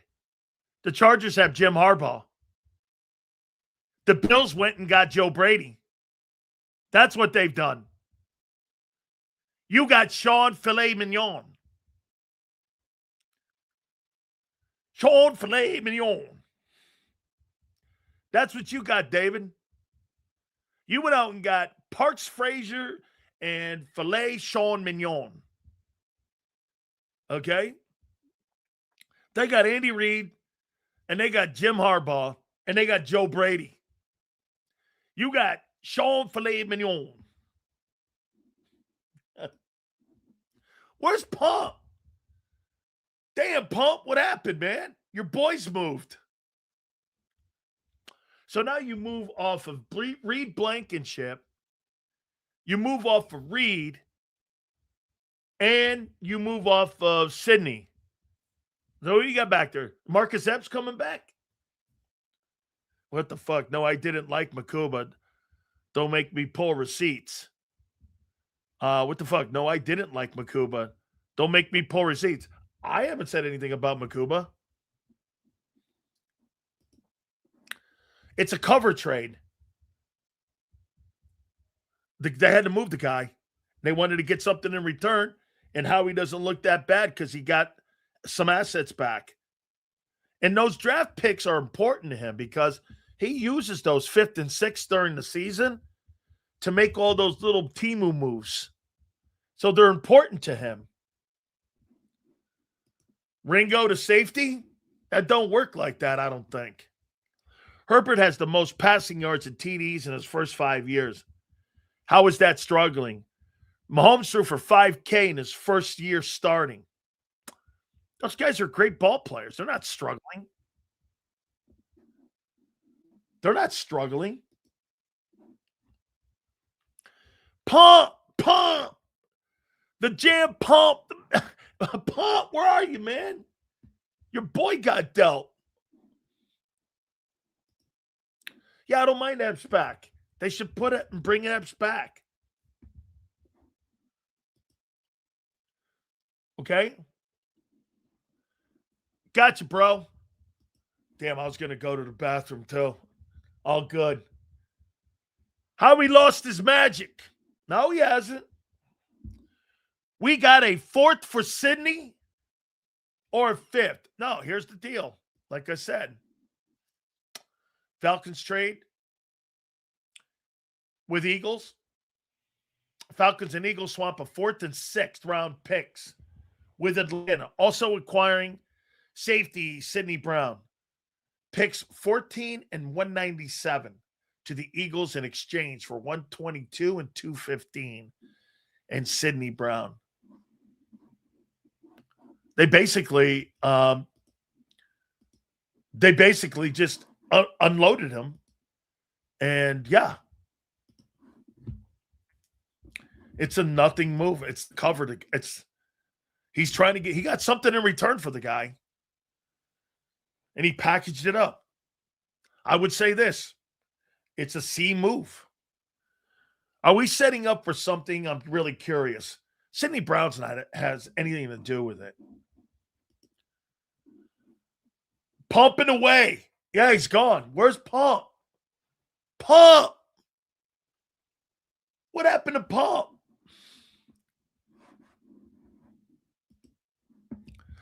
How he took a blowtorch to this roster. A safety is getting picked within. Yes, I agree. I think what that move does, yes. I would say this now. Here. Edge. Wide receiver. O-line. I don't know what the order is going to be. It's probably going to be best player available. Edge, wide receiver, O-line, or safety. Those are your first four.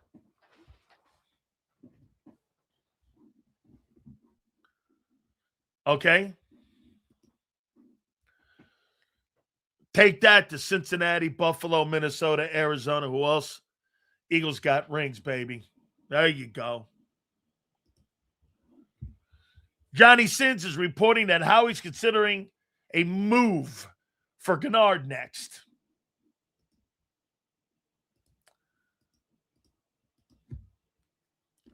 So, wait a minute. I don't see them taking a wide receiver this year.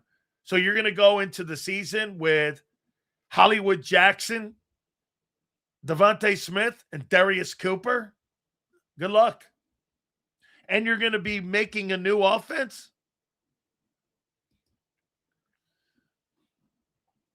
Hollywood Jackson.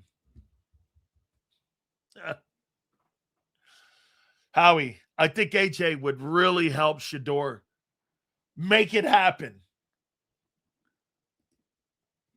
Oh, I think they're going to do it when they trade him. Seals, do you like the edge Falk from Auburn? Yes, I do. And I think he'll be down there.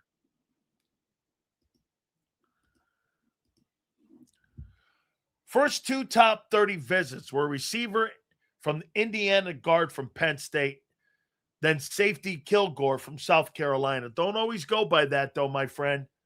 They could be leading you in a different place.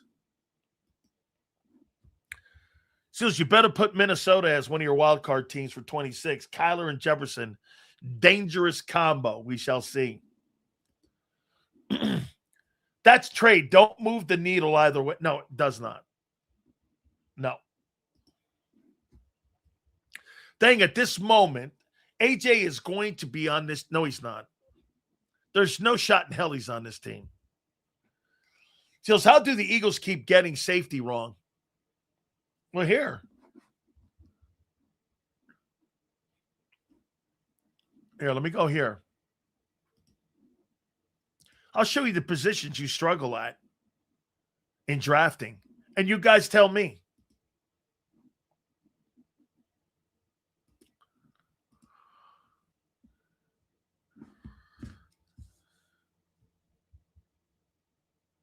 I think you struggle at wide receiver. Outside of Devontae Smith in the last 10 years, who have you drafted outside of Devontae?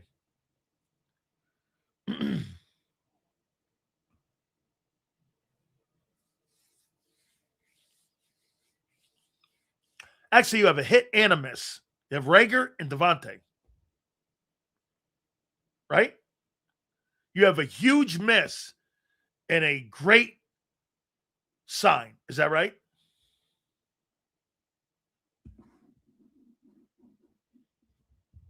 Right? Wide receiver.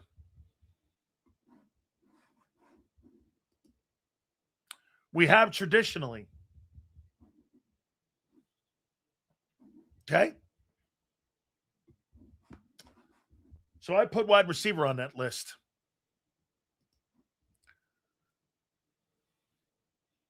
I think you do a great job at tight end. I think you do a great job at offensive line. In your defensive lines, I think you do a great job there. Your edge rushers, you struggle at edge. You struggle at safety. And really, traditionally, you struggle at corner.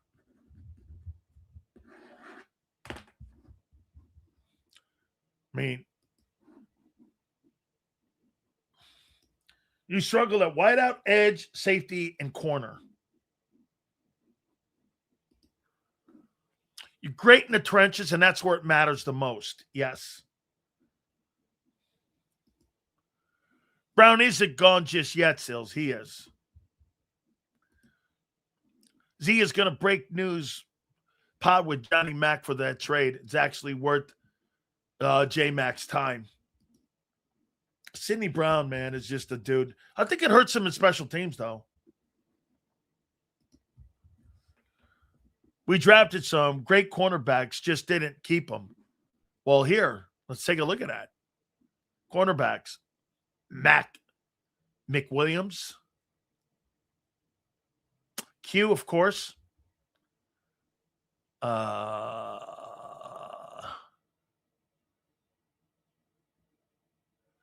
Avonte Maddox, not bad. Sidney Jones, Rasul Douglas. Douglas turns out to be a good player. Just not here. Eric Rowe, not that hot.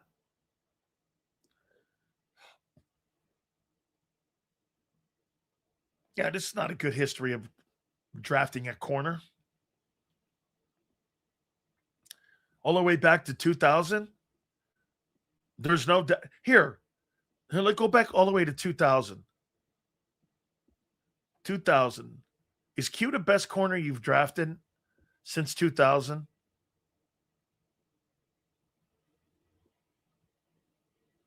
Yeah. Rest of these corners stink. In 26 years, you've drafted one corner that's worth the shit. And the other guy's a slot. So 2 guys in 26 years at corner. Don't tell me you draft well at corner. You don't.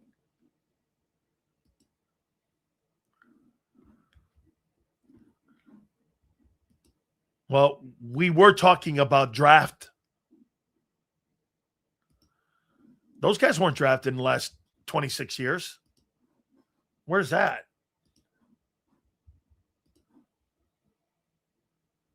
Where the hell is that?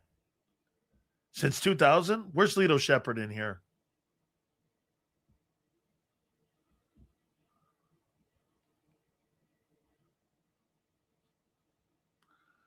Since 2000, dude. Lito Shepherd, 2002. I forgot he was a Gator.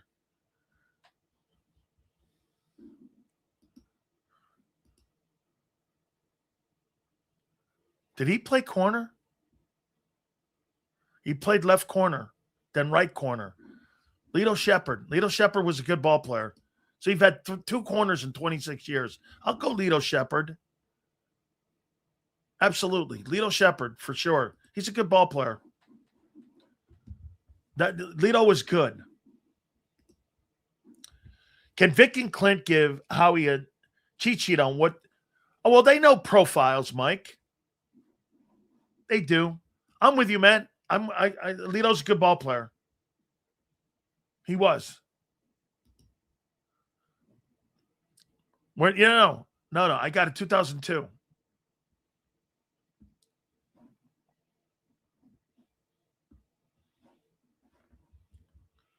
Yeah, Shepard was an all-around guy. Again, like I said, this Sidney Brown thing, again, they're just covering because the guy was a bum. He was a bust. I mean, he totally was. Wasn't very good as a position player. Okay, so he wasn't.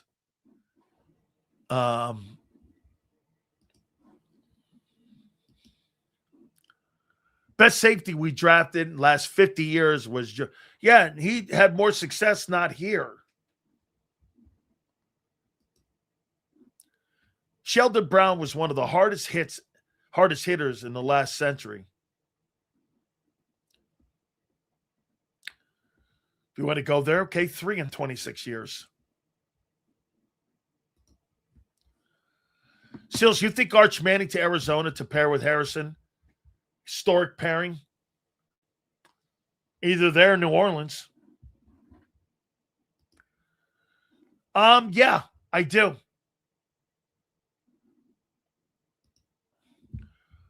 Michael Pumper squeezed all the juice. Oh, man. The Jersey Maniac.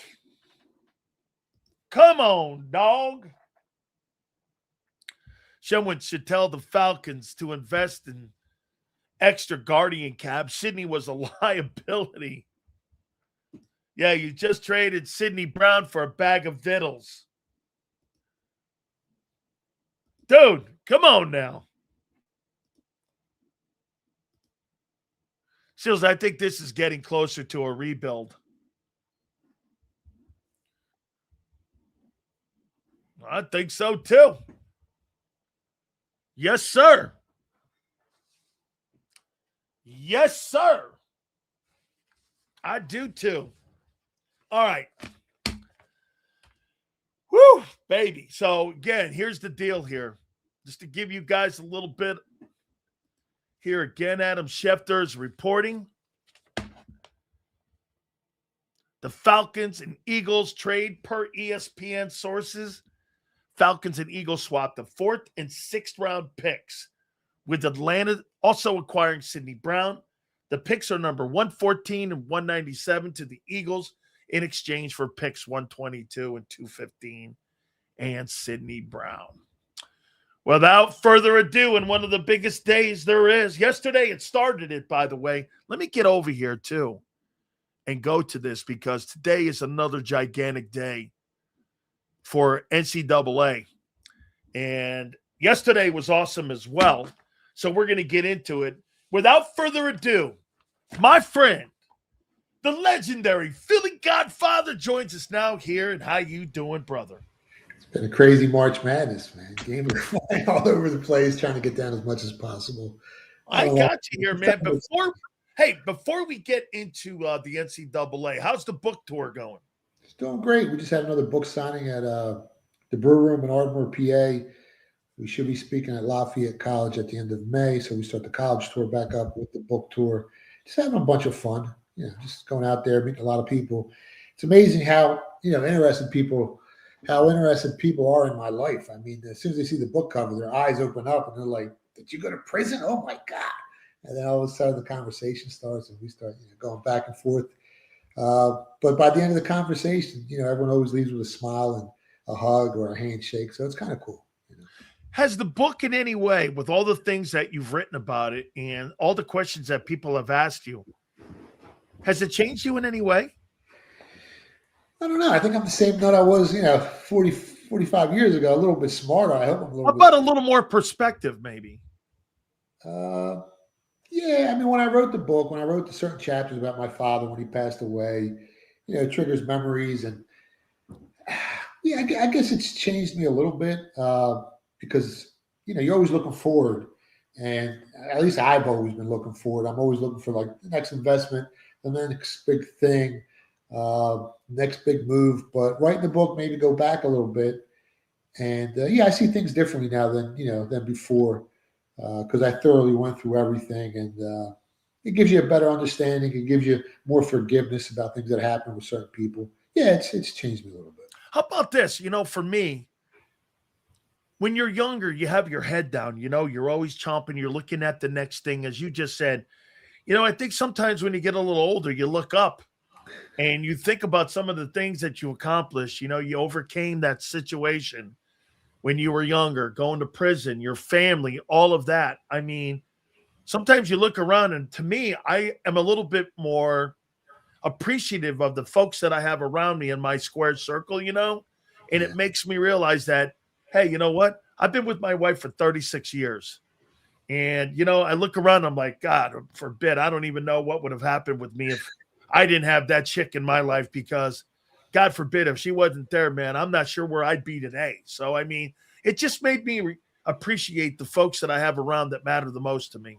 No, I agree with you 100%. And nowadays, I kind of take a little time out to smell the roses every once in a while, where before you just running and gunning and you think you're invincible and you're young and nobody can tell you anything. You're on top of the world. You're on top of your game.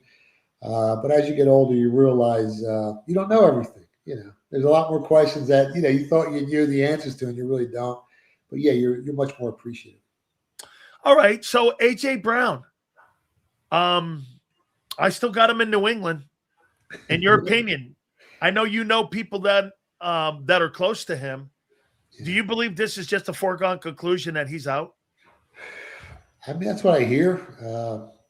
I hear New England or Philly, and that's it. There's no other option for him. He doesn't, So we'll see what happens. But I mean, it's all business. A lot of it's business. A lot of beefs that happened last year. Maybe they made up. I don't know.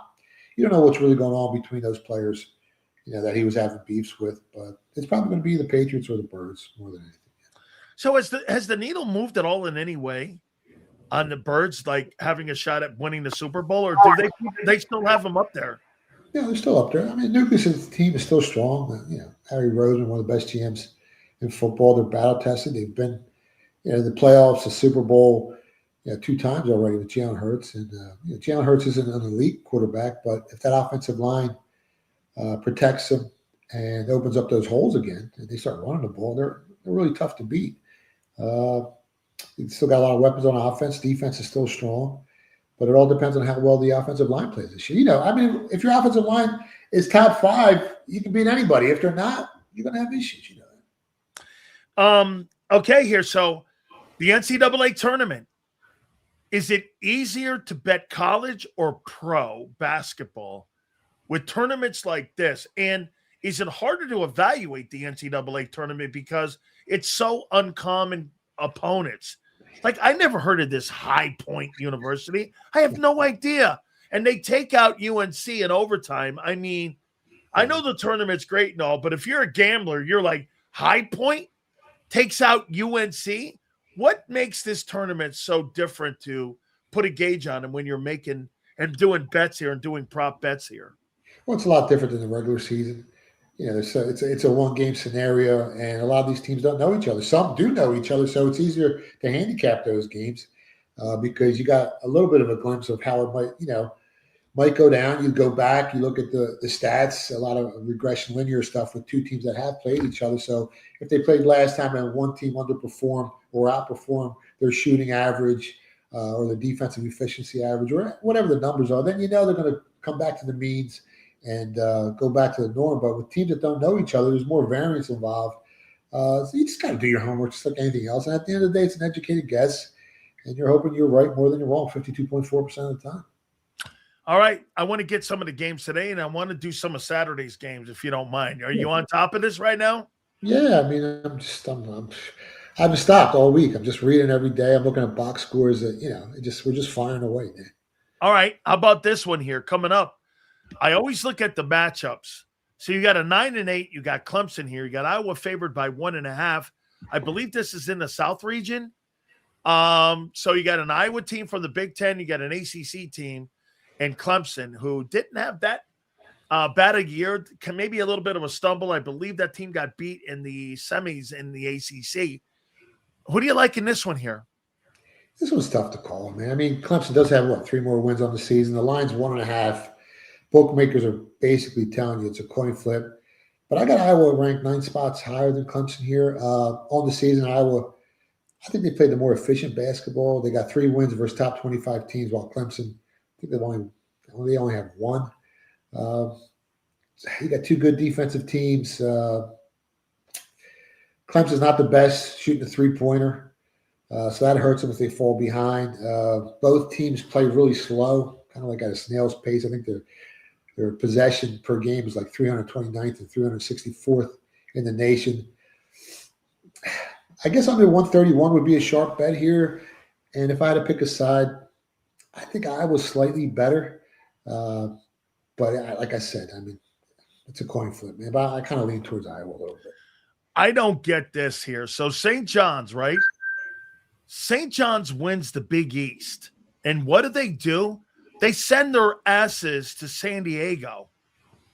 And they put them in San Diego. If I'm not mistaken, this game is in San Diego.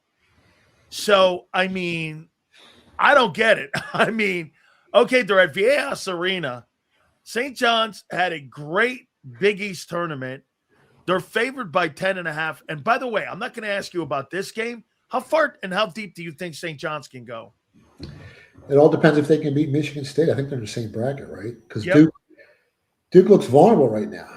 They haven't played well the last couple of games. 3 of the last 4 games, I don't think they've covered the number. But yeah, it depends if they can. It's going to be a war. Him against Izzo if they meet up. But St. John's is really good. I had them last year at 70-1 to win it all, and they were number 1 seed. They didn't get the job done, but they're kind of flying under the radar this year. And Patino in the tournament. I mean, who's better than him, man? I mean, maybe the best coach in college basketball. I love him. I think he is the best coach in college basketball. But it all depends on how good they play defensively because they're not really a big 3-point shooting team. So if they fall behind, they're not built to come back shooting 3. But in this matchup, I like St. John's. I laid 9.5. I mean, Northern Iowa, they're a pretty good defensive team, and they got some pretty good perimeter defense. But like I said, St. John's, they don't depend on the 3-pointer much. They wear you down. A lot of points in the paint. I like St. John's here -9.5. I can't see Northern Iowa winning. I think they've only played one team in the top 50 all season, and they lost. St. John's got 7 wins against top 50 teams this year. They're in a different hemisphere, St. John's. Northern Iowa's cute, but I think St. John's is just too much for them, to tell you the truth. It was a debate at the end of the year on who was going to be a number 1 seed. It was UConn in Florida, and they take on Prairie View. They were one of the first 4. They beat Lehigh the other day. I don't care about that game. Do you think Florida could come out of the South region? They're playing in Tampa tonight. I think this thing is going to be a 9:25 game. This thing's going to go into the nighttime here, but you think Florida could come out of that South? Yeah, I got them ranked as the 3rd best team in the country. I got Michigan 1, Arizona 2, and Florida 3. Defending world champions, battle tested. There's another team that can't shoot from the 3 too well. So if they fall behind against one of the better teams, it's tough coming back, but their defense is strong. I mean, well-coached team, battle test, like I said. Yeah, they could definitely make a run. The 35-point favorites, though, in that game. I think the total is at 154.5 against Prairie View. I mean, you might look to bet the under in that basketball game because, like I said, Florida doesn't shoot the 3 too much. And I just can't see Prairie View, putting up a bunch of points against that Florida defense. UConn where are they? They're in the East region, and they're in Philly, where everyone is right now. And how far can that team go? Man, I love Hurley. And every sport needs a bad guy. And, man, I love the fact that he's like Bob Knight. Yeah. And he's like Norman Dale from the Hoosiers. The guy from Hoosiers, the movie. And so I just love the way he coaches. How far do you think UConn can go? I mean, if they could flip the switch. They don't have that NBA talent like they did a couple years ago. That's right. Their point guard play, I mean, it's cute, but they turn the ball over a little bit too much for me. And if you do that against the better teams, they make you pay. They did win 29 games this year. They're definitely a team. If they get hot, I mean, they can beat anyone. But I don't think they can go that deep against the better teams. I think they kill this team, though. I mean, they're 20-point favorites. I already laid 20 points against Furman. I don't think they can hang. UConn that has a top 10 defense. They're going to suffocate them. Furman can't shoot the 3-pointer. They don't, on defense, Furman doesn't force turnovers. I think they're like 340th in the nation in, creating turnovers. So if they can't make UConn turn the ball over and they can't score on that top 10 defense, UConn might blow this team up. UConn still has one of the better offenses in college basketball. So I think UConn -20 is the right side. Just an update here, too, for the Eagles here. More safety news. After trading safety Sidney Brown to the Falcons, the Eagles now have reached an agreement on a 1-year deal with safeties Marcus Epps and JT Gray. Epps spent last season with the Eagles, Gray with the Bucks, Broncos, and Ravens. So they're getting a little depth, and they are bringing back Marcus Epps. I actually like that deal, and I think that helps them a lot here too. So, so I think that's good because they're creating depth. I still think they go in the draft and draft a safety here. Let me ask you about some Saturday matchups here. How about this Michigan-St. Louis team here on Saturday? It's in Buffalo, New York. How far is Michigan one of the top 3 teams in the country? Yeah, I got them at number 1, but this is going to be a tough game. They're 12-point favorites against St. Louis. I think the total is like 62.5, 162.5. And I haven't bet the game yet, but this St. Louis team, they run an extremely efficient offense, and they can shoot lights out from the 3-point line. I don't see them, putting up 102 points again like they did against Georgia, because I think they shot almost 60% from the floor. But they're a really sneaky, under the radar team that they won 27 games. They went 3-0 against top 50 teams this season. They might be able to stay within that 12 points. When it comes to the total, it kind of intrigues me a little bit because both teams play at a really fast pace, but they both also have really good defenses. I might look to play the under here. I haven't bet it yet, but I'm leaning like St. Louis plus 12 right now. I think they can stay within a number. How about this number? How about this 6-3 here with Louisville and Michigan State? What do you like here? I'm big on Michigan State, man. The line's 4.5. Louisville was kind of lucky. South Florida was shooting around like 30% from the floor for most of the game, and they ended up shooting. I think South Florida ended up shooting like 15% from the 3-point line, or else Louisville would have lost that game if South Florida came to play a little bit. They got lucky they won the game. Now, they didn't cover, but they got lucky they won the game. Now they got to play against one of the best coaches in college basketball with Izzo, and I think Michigan State can make Final Four run here with Duke looking. Duke looks suspect right now. You look at who Michigan State's played this year; they're 11-6, I think, against top 50 teams this season, and they had one of the toughest strength of schedules. And if you look at Louisville, every time they stepped up against better competition this season, I think they're 0-5 against top 25 teams. I think Michigan State wins the game. They cover the number easy, -4.5. How about this one here? Could you see TCU upsetting Duke?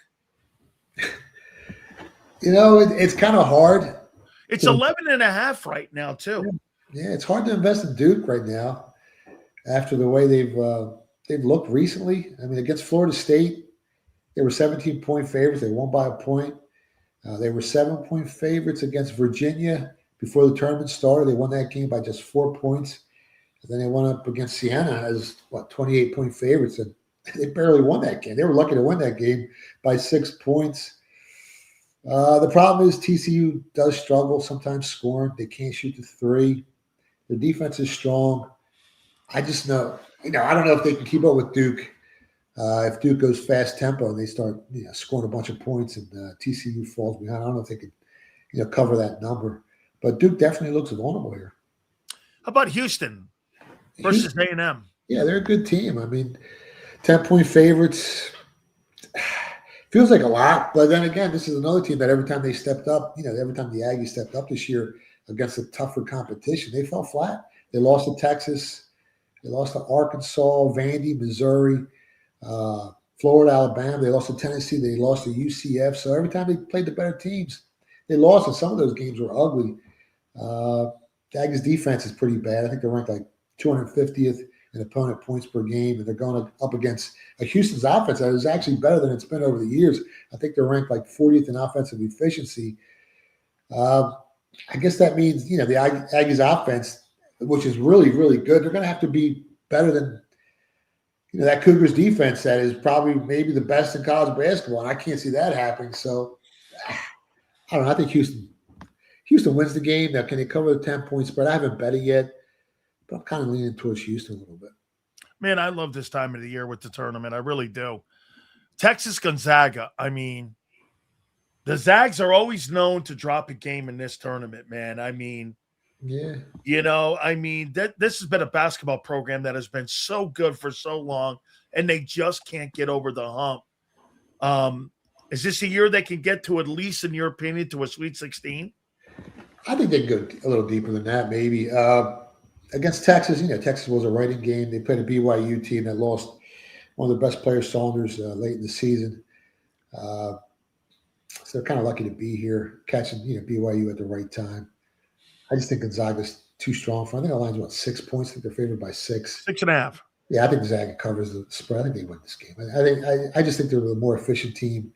They just played better style of basketball. So I like Gonzaga here. This might be the game on Saturday this Vanderbilt, Nebraska. I mean, Vandy had a great run in the Southeastern Conference. Yeah. And Nebraska has been such a good team all year. Who do you like here, man? In Oklahoma City. By the way, it's in Oklahoma City, too. Yeah. Well, Vandy's like -2, I think, off the top of my head. 1.5, Yep. 2. Vandy runs real fast. Nebraska runs real slow. So it's kind of like a contrast of styles on how they play basketball. Nebraska definitely has the better defense. Vandy gives up, I think, like 10 more points per game on the defensive side of the basketball. Both teams shoot, I think, like 35% from the three-point line. But I actually have Vandy ranked higher than Nebraska. They have 3 more wins versus top 50 teams this season. I didn't bet it yet, but gun to my head, if I had to take a side, I'd probably take Vandy on the money line just to win the game. I wouldn't even lay the 2 points because that's how close this game is. Let me tell you this. I've got Arkansas. I know they're going to kill this High Point team, I think. Then again, you know what? They're only favored by 10 or 11.5 over this High Point team, which is crazy. And I didn't realize they were 31-4. That's kind of crazy that, I thought that thing would be out of hand, and it's not. But I like Arkansas to get to the Final Four. I mean, they can score, man. You got to score with them. They're going to let you score, but can you outscore them? And I don't think a High Point can keep up with them. During March Madness, 88% of the time, the team that wins the game covers the spread. So if you're looking to bet an underdog, you better believe that they can win the game outright, or else they're not going to cover. 12%. You might get a 12% cover rate. So can they beat Arkansas? I don't think so. I don't think they can score with them. And that's why I kind of like Arkansas here -10. I want you to tell the folks where they can find you, man, because this is one of the best weekends in all of sports. And this tournament is more money. How much is this the second biggest sporting event that's waged on next to the Super Bowl? Yeah, I mean, it's going on for a few weeks. There's so much money being placed on these teams, in the U.S. market, the offshore market, the overseas market. Everyone's watching this tournament around the world. It's become a world market, really. So I don't even know how many billions and billions of dollars are being wagered on March Madness. But, yeah, Super Bowl is the biggest one-day event, and this is probably the biggest, 2-week event or whatever it is. Yeah, I think there's more money wagered on March Madness than anything else. Tell the folks where they can find you, my friend. Yeah, on X, at Philly Godfather. The website is thephillygodfather.com.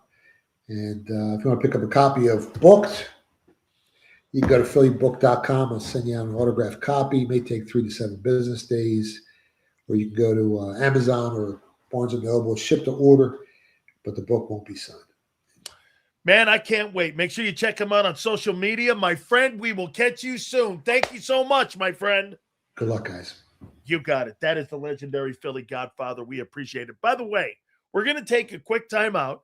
We come back, we're going to talk about all the movement that's been made at safety with the Philadelphia Eagles here. So my friends at Morgan & Morgan, the #1 injury law firm in all of America for a reason. That is because they win.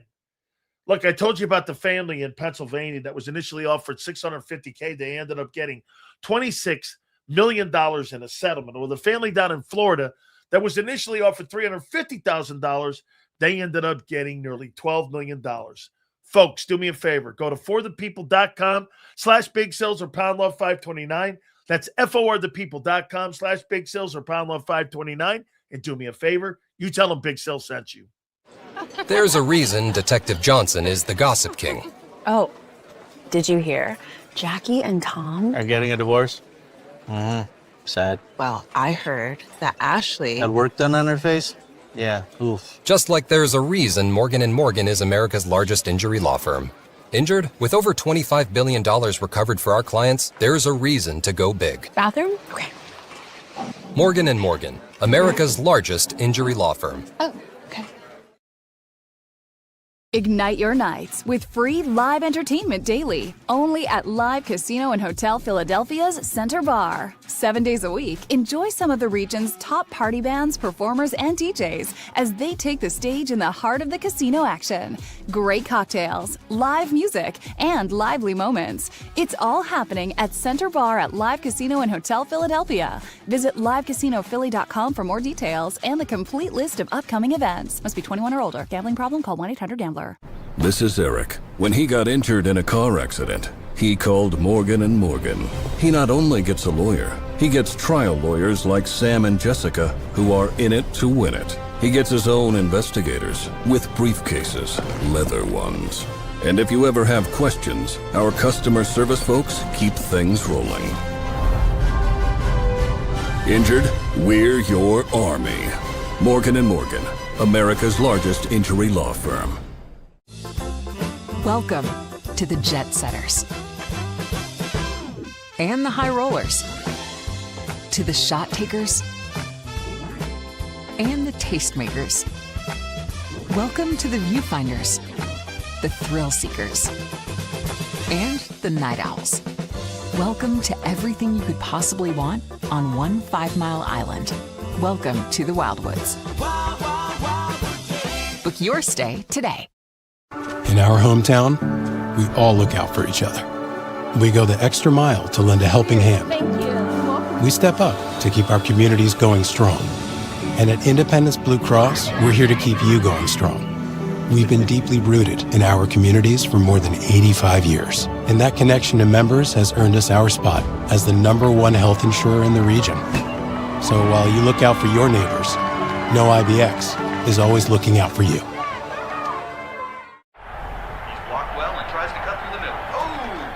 Your gut says Miami is going to win, and you should take the over. Your gut also said your NFT selfies would only go up in value. They didn't. But your head is on Sports Grid and knows the QB is in concussion protocol. The backup has a 45 QBR against the zone coverage. The New York D has the most sacks in the league. So yeah, trust your head. It's smarter to be on Sports Grid. EAGLES. Eagles.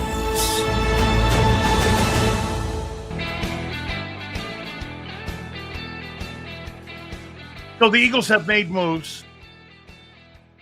Let me give you my takeaway on this.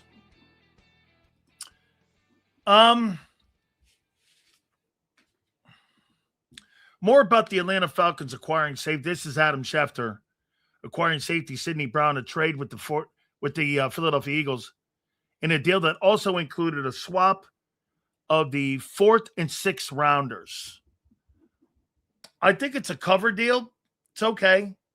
They at least got something for him. They also turn around and they make more moves here. After trading Sidney Brown to the Atlanta Falcons, the Eagles now have reached agreements with a 1-year deal with Marcus Epps. I don't have a problem with that. Actually, I think that's smart. JT Gray, I saw him with the Bucks. He's a depth guy. I'm sure Eagle fans will think he's the greatest sign in the history of signs. But he's a depth piece. He you know what? Does he strengthen the room? Yeah, more so. I'll say this. You're not great at safety. But you have players now at safety. And here, I would even make this point. Not having Reed Blankenship and not having C.J. Gardner, you are by far. That's a great take. And I'll tell you this. Yeah, he's a special teams guy. And here, let me go here. And I want to show you something on where you've come from. 2024 Eagles starters. Okay? All right. So let's go on defense here. And let's go where you are right today. Okay? So, your defensive line in 2024 during the Super Bowl was, and we'll go from edge to edge, Nolan Smith, Jalen Carter, Jordan Davis, Milton Williams, Josh Sweat. Your front right now is Moro Ajomo, Jordan Davis, Jalen Carter, Nolan Smith.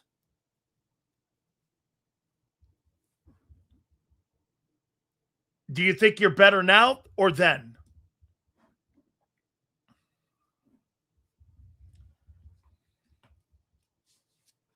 That's a massive drop-off.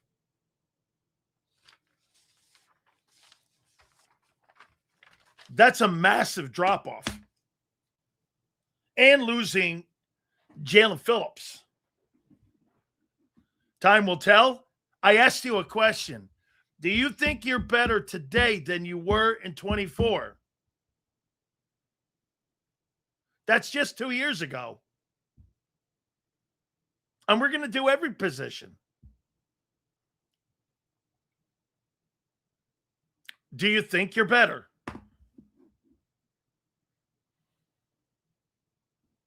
Okay. This is 24 months ago.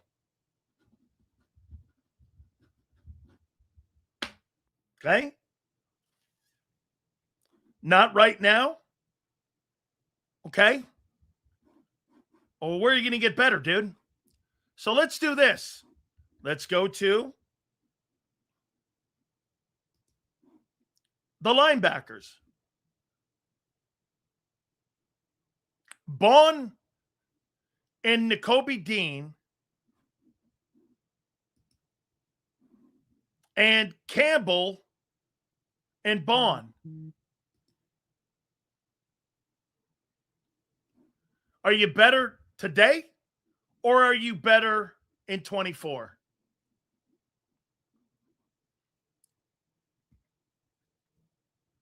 At linebacker. Okay. In 2024, Dean and Bond versus Campbell and Bond. Okay. Not that far off, though. That's not that far. Your defensive front is by far worse. So let's go here.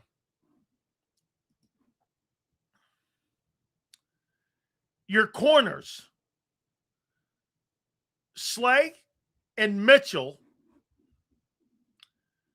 And today, it is Mitchell and Woolen. Are you better today than you were in 24?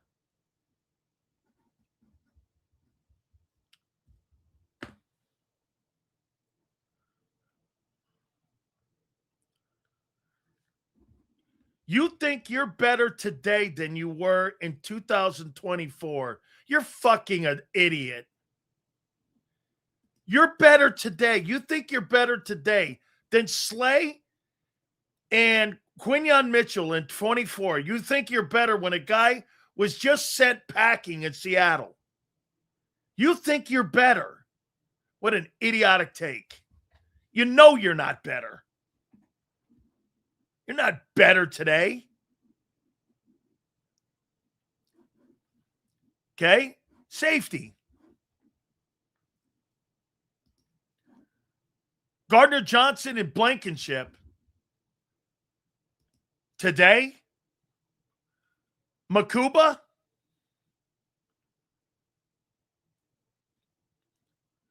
Who's the other one?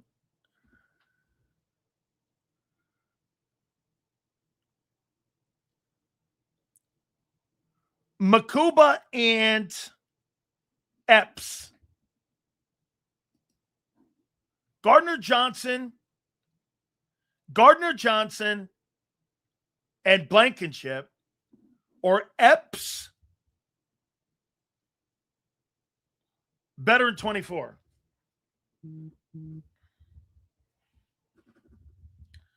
Okay. And of course, you got Cooper, he's better today. You're not better anywhere than you were in 24. I think the only thing that's close is the linebackers. Your front is so far removed how good it was in 24. Your linebackers are probably as good, and your corner and safety are not better. Now, there's still a shot when it comes to the draft. If to leave the Eagles, they are amazing. If we sign a guy, Doug, I asked Twiz, I asked you a simple question. In 24 months, wait a second. You think this fucking guy I think Marcus Epps is a good sign. I didn't say he was a bad sign. I didn't say that. Don't get your panties in a bag there, kid. It's sad that we're worse than last year at this point. Suffering through last year was bad enough. Thank God you got Vic. Nobody said that, guy. Gardner Johnson might have had a lot of mouth, but he was a hell of a safety. Dude, 24 months ago, your safeties were Blankenship and Gardner Johnson. Today, they're Epps and Makuba. That's not better. Your corners were Slay and Q. Woolen and Q are not better. Your linebackers are probably in the room.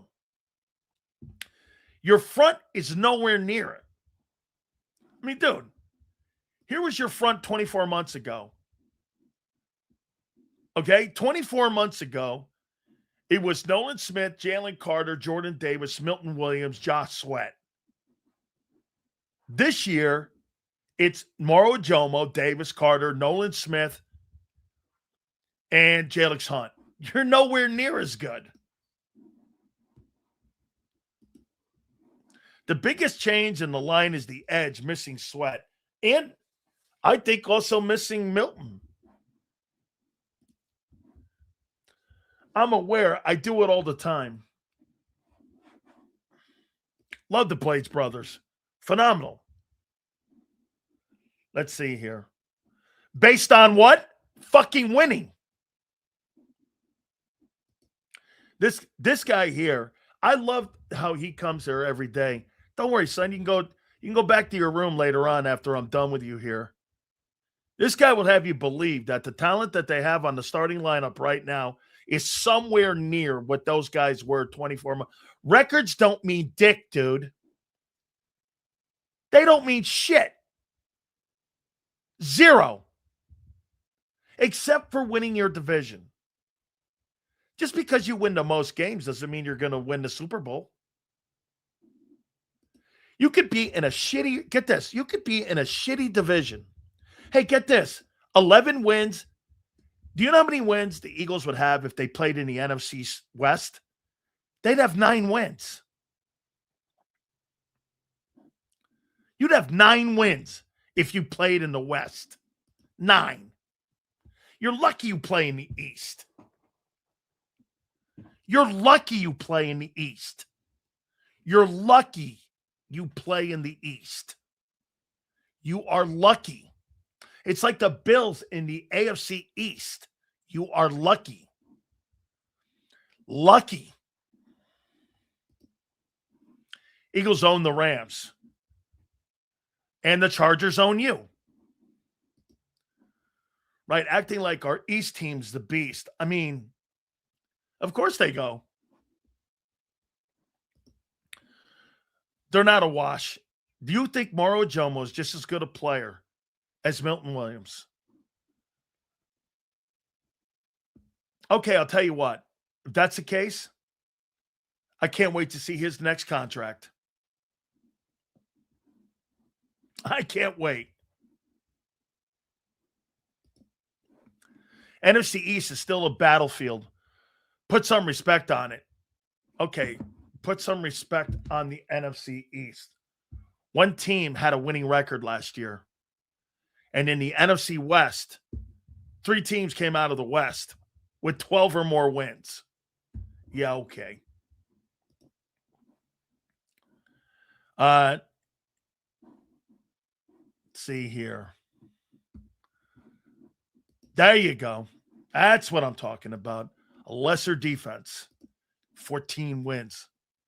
Lucky to play in a division that has the most Super Bowls in it, in the only division where all teams have won. Thanks for the history lesson. Yeah, no, I mean, hey, by the way, a fabulous week. You guys have been great. Thanks for the history lesson. Tremendous. Great history lesson. Sills, what grade would you give Howie this offseason so far? A C. I don't think there's been anything great. Sills, how is Howie doing so far this offseason? About a C. I don't think he's done anything bad. I don't think he's done anything spectacular.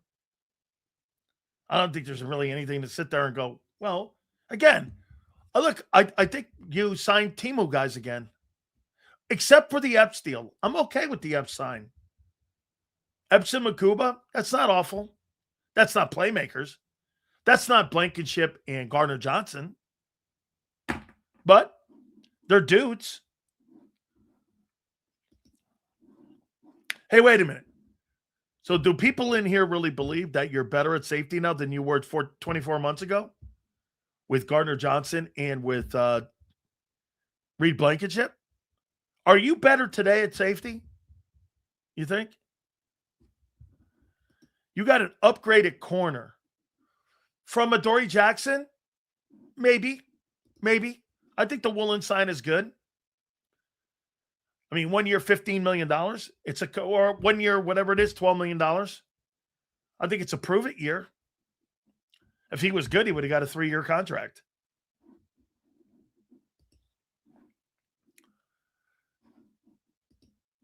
No. I praise the Cowboys because the Cowboys got a lot further to go.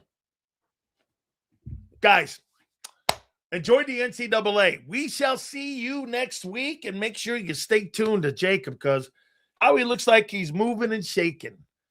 And they went live, giving you a little bit of an update with John McMullen. We appreciate all of you. Have a great one. We will see you Monday going 2 to 6, and we'll catch you on the flip side.